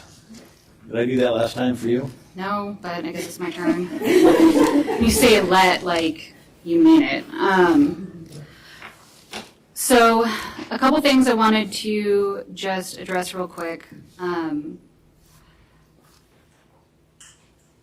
The AMCO licensing for the golf course. I will absolutely 100% admit that I was mistaken and that I thought that it had been seasonal going back. The reason I was under that impression is because the cost to get that license for the city has been about $600 the entire time. However, one of the other things that I had mentioned is that in 2024, Title 24 was entirely rewritten. It was a nightmare. In that rewrite, a new type of golf course license was introduced. You could do a seasonal for that continued $600, or you could get the year-round for $1,200. I was not on city council. I have no idea how or why anything happened past that point, but that's where I'm at with my understanding of how that situation could have come about. And like I said, I just wanted to directly address that I was incorrect. It's a thing. The other thing that I wanted to mention is that with that, the new 1% temporary sales tax, I know that there was a lot of us that were on the fence as far as one side or the other, so I just kind of want to real quick give people why I voted the way I did without as much hemming and hawing at the mic. And that's specifically because when I voted to have that 10 mil bond, the introduction of a temporary sales tax was not on the record. It was not talked about. It was not something that came up. I'm a huge fan of forward funding in the terms of sales tax. A lot of what the other community members said, you walk into the building, it's paid for. You're not paying extra money on that going forward. With the cost of the library being what it is due to the increased cost of everything across the board, just for some context, in 2018, the library would have cost significantly less than what it is costing us now simply because of how much it's raised. Like Hayden had said, the square footage seems really, really high for what it is. When you drop that money back and you look at, okay, what would this have cost back in 2018, which is, I think, where a lot of people don't realize how much that cost has increased, it seems like sticker shock. When you look at the square footage and what it costs now compared to what it would have cost in 2018, it's really not all that different. If we're going by, I think you said 14,000 feet, right? Something similar to that. Was it 18? I was doing my numbers on 14,000 feet, but it's similar enough that it doesn't give me sticker shock. Because that was a concern that I also had as far as the library in Wasilla cost X amount, it's this many square feet. This library is going to be significantly smaller than what Wasilla got, and it's costing how much? It really makes your eyebrows go up. But when you look at that, the timeline, the math, the comparisons that have been done on the cost and what everything has increased, it makes a little bit more sense. Other than that, I just want to say thank you to everybody who's come out. I think that I'm glad to hear that we're moving forward, that there is communication between the two sets of lawyers for the golf course in the city. And I hope to hear that we come to a conclusion of that soon and we can move forward. So, thank you. Councilwoman Mosier. Thank you, Mr. Mayor. I want to thank everyone for coming out this evening. One of the things that's not really been discussed about the library and the cost and why the house costs significantly less is because the state requires sprinkler systems, fire suppression systems, and that really drives the cost up when you technically look at it. I know in my neighborhood, they have an assisted living home. The house was built on the same foundation that my house was built on, and it cost significantly more because they had to put in that fire suppression system. So, and other alarms and things for that home. So I just kind of wanted to answer that question for you. And I also want to thank you, too. I noticed early in the meeting that you got up and let a lady sit down. Thank you for that. It's very gentlemanly-like. I did go to AML in Juneau. That was my first trip on a legislative trip. I learned a lot. And John, that was actually a security system to track people crossing the highway or the streets down in Kodiak. That's what she said that was. But learning from other city councils and what they're facing, is a lot what we're facing here in Palmer. They have a lot of the same housing issues, a lot of the same issues that we do. So it was really great to sit down and just talk to them and listen to them. And it was also great meeting with our legislators, so thank you. Y'all have a great weekend. Councilwoman Carrington. I'm gonna say it again. We do not want to close the golf course. The golf course is going to be open. And so that being said, it was great to hear from the Friends of the Library. They did a great job doing talking at the Chamber of Commerce last couple of weeks ago. I'm excited to see that there's movement on the library. The library is for, I don't go a lot myself now, but when I was raising my 3 older kids, I was a single mom in Fairbanks, and the library was a big part of our life, and we went all the time. And it was really, really great. I got to volunteer at the summer program here on the final party, and that's been really fun. And so I'm excited to see us move forward on the library. I was really torn about this vote. This was not an easy one.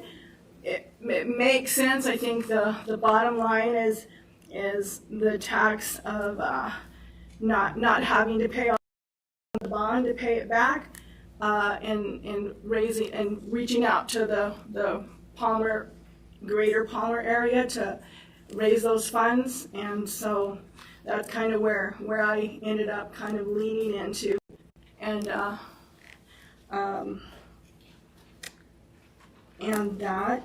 that's it.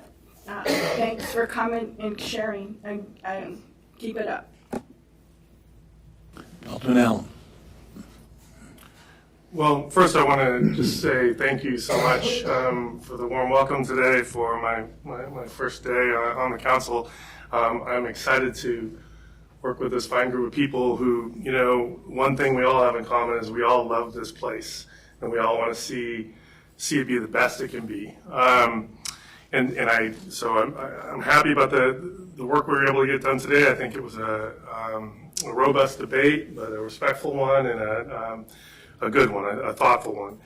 I will say that, one of my priorities, and frankly, I mean, I've been pretty clear about in an interview I gave, in my answers that I gave from the mayor's questions. One of the reasons I threw my hat in the race here for this position is because I care very much about this golf course, and I want to make sure that we as a council are doing everything we can do to save this golf course. My family, like many families in this community, we are multi-generational users of this golf course. My father is 83 years old. I've golfed out there with him countless hours. I've got two sons, 16 and 22. They both love the golf course. I mean, I know it makes money, and that's great, but even if it didn't make money, it would still be an important, valuable asset to this community. I call these things, quality of life assets. Our community is better because we have this great golf course. Our community is better because we have a great hockey rink, because we've got some great parks. And then I know it's not in the city, but I'll throw out Ski Talk too. Our community is better because we can ski in Hatcher Pass now. We've got great momentum going with this city. It just keeps getting better. And we don't want to take a step back with that golf course. It's one of the most spectacular golf courses you're going to see anywhere in terms of the views. It is so well maintained. I can say that in the 23 years I've been playing golf there, when I first moved to Palmer in 2003, it wasn't as nice as it is now. I mean, it is a pleasure to play golf there. And so I know that there are some sticking points, but I don't want to, I don't want to have a situation where we're throwing the baby out with the bathwater here. So even if it means that we kind of cobble together an agreement that nobody's really happy about, just for a year to buy us some time to, come up with a more perfect agreement, then that's what I want to see. When you go into a courtroom and whether it's a civil case or a criminal case, and everybody walks out of the room a little bit pissed off, justice probably just happened. Something good probably just happened. So I'm just hoping that we can come up with some solution, at least in the short term, so that we can get, people can start buying their passes, they can start to prepare to play, they can schedule tournaments, all these things. I think, that the community really cares about it clearly. I just hope that we can get it done for the community. Thanks. Councilwoman Collins. Thank you. Also appreciate Friends of the Palmer Public Library and others that spoke on the library. I think myself and the community is really excited about that getting underway here, and looking forward to that addition to our community. So as far as the golf course, I know that I haven't said much publicly about that, other than that I think the golf course is an important part of our community. The reason I've been cautious about that is a couple things, and I'll continue to be a little cautious, I guess this is why I'm explaining, is that there's been some things that we've had to discuss in executive sessions, and those things are to be kept confidential, and that's a duty or responsibility, obligation, whatever term you want to use there, that is important, and I'm committed to doing that. The other is that I'm a type of person that likes to have all the information I need to make a good decision. And some of this has been a bit of a developing situation, but the goal has not changed, as was stated by Councilmember Carrington, and is that we want to see the golf course remain open. We recognize that it's a valuable part of our community. And we have, even though it hasn't been public, we have had very robust discussion and debate about things in the executive sessions. And while I say that, council members, like I said, as everyone has voiced, have been in support of the golf course, but as far as the fine details of how we get there, I think we'll be discussing a little bit more tonight, it sounds like. So we will, I'm sure, certainly keep people informed of that as decisions are reached. But thank you. Deputy Mayor. Yeah, thank you, Mr. Mayor. Hey, thanks everybody for coming out tonight, spending time with us here. You know, there's an old adage in politics that when you have the votes, vote, and when you don't, talk. So I had to use up my entire 10 minutes, which obviously my powers of persuasion are definitely not what they used to be. I'm saddened that we passed a sales tax without studying the impact, and listening to the businesses seemed very, very rushed to me. Something that was that important, but obviously a 6-1 vote proves that other folks that are otherwise. I want to congratulate Rick Allen. I think he's going to be a good voice in the council, and already with his comments, I think he already has proven that. I'm hopeful that we'll have some answers by next meeting, or that we'll get to a place that Mr. Allen said where everybody's a little tweaked, but we get to an agreement. I thought we had that on December 16th. I thought December 16th was our agreement to get us through 2026, and then we were going to take this time now to move on to do RFPs, to go out to other providers, to go out and figure out what are we going to do for 27, 28, 29, and down the road. I guess my bad for thinking that what we did on December 16th when everybody cheered and whistled was to get us through 2026. That's what I thought was done. One of the reasons the golf course is phenomenal is the guy sitting in the back of the room. George Collum has been doing that golf course for 18 years and some years previous to that with Jeff Barnhart. And there's a reason that golf course is the jewel of the state when it comes to golf courses. The reason people drive out from Anchorage, the reason people come from Talkeetna, the reason people come from all around, and not just get the views of Pioneer Peak, but to play that particular golf course, because it is amazing. Didn't quite get out there as much this last year because we had a mayor's race. And with 5 mayoral candidates, we still only got the turnout up to 12%. Turnout's always brutal. It's even more brutal in Wasilla. Look it up. Their turnout's between 2 and 5%. The gentleman who left earlier said that there was only a 6% rough turnout in 2023. It's probably not wrong. It's probably 6 or 7%. It's about what it averages, unfortunately. One of my big goals now, I went to 1,200 of about 2,000 doors that are in Palmer. Don't listen to a 4,000 number, that's not correct. About 2,000 doors in Palmer, I went to 60% of them. My whole goal was to get at least 1,000 people to show up to vote. We ended up at around 620 folks that showed up, which was a bigger turnout than we've had in years, but still wasn't fantastic. The whole thing takes some personal accountability. I haven't reviewed January of last year's council meetings, but I was here, one of the few people that were here for that. And if I voted for a seasonal permit, that was a bad mistake. We weren't given the kind of information that we've seen since then, that there's always been sales of liquor, de minimis sales, but sales of liquor outside of an April 15th to October 15th window. I don't think that information was provided by a previous administrator. Previous administration, nothing to reflect on City Manager Zirkle, but I don't think we're provided that kind of data to make that kind of decision, because had we been, we would have said, whoa, hold up. There's always some sales between October 15th and April 15th. Let's not change this. And I don't think we would have. Golf course has been around for 35 years. Let's make it 36, and let's make it 40, and let's make it 50. Last piece is on AML. Great time in Juneau, except it was wind chills were between 10 and 20 below zero. So I tried to teach the council members the ways of the ninja, to go through state office buildings and cut through corners and do different things.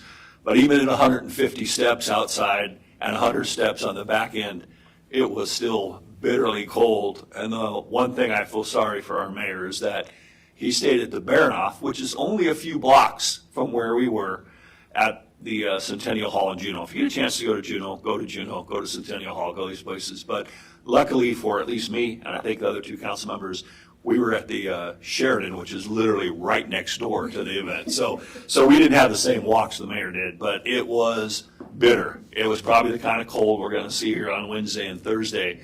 Hopefully we don't get those kind of winds to go with our upcoming 15 and 20 below weather. Thank everybody for coming out. You know, it's been a long night and a long, long process, and hopefully we're going to get to some resolution. Thanks a lot. Thank you.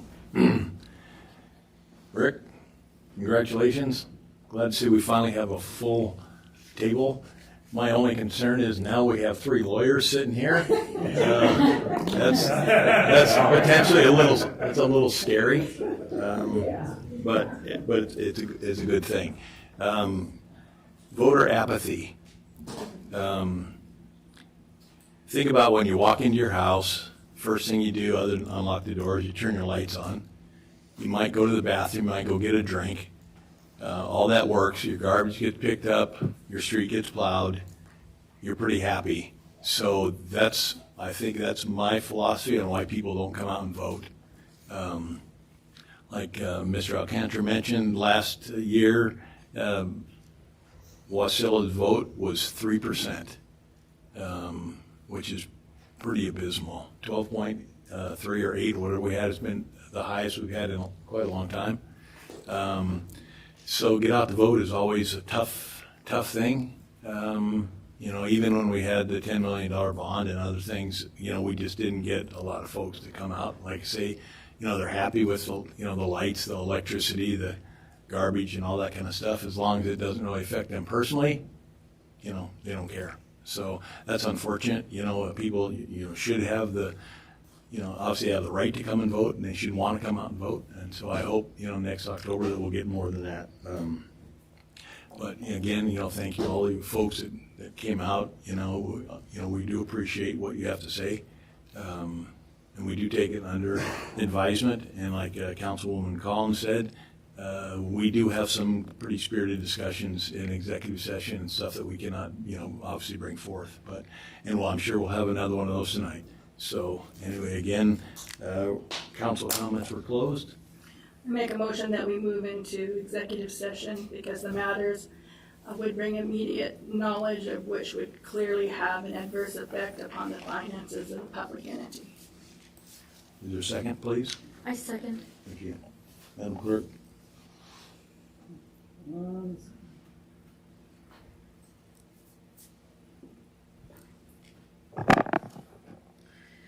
Councilmember Carrington? Yes. Councilmember Graham? Yes. Councilmember Mosier? Yes. Councilmember Collins? Yes. Councilmember Allen? Yes. Deputy Mayor Alcantara? Yes. Mayor Cooper? Yes. It is approved and unanimous. I suggest we take a break to clear chambers.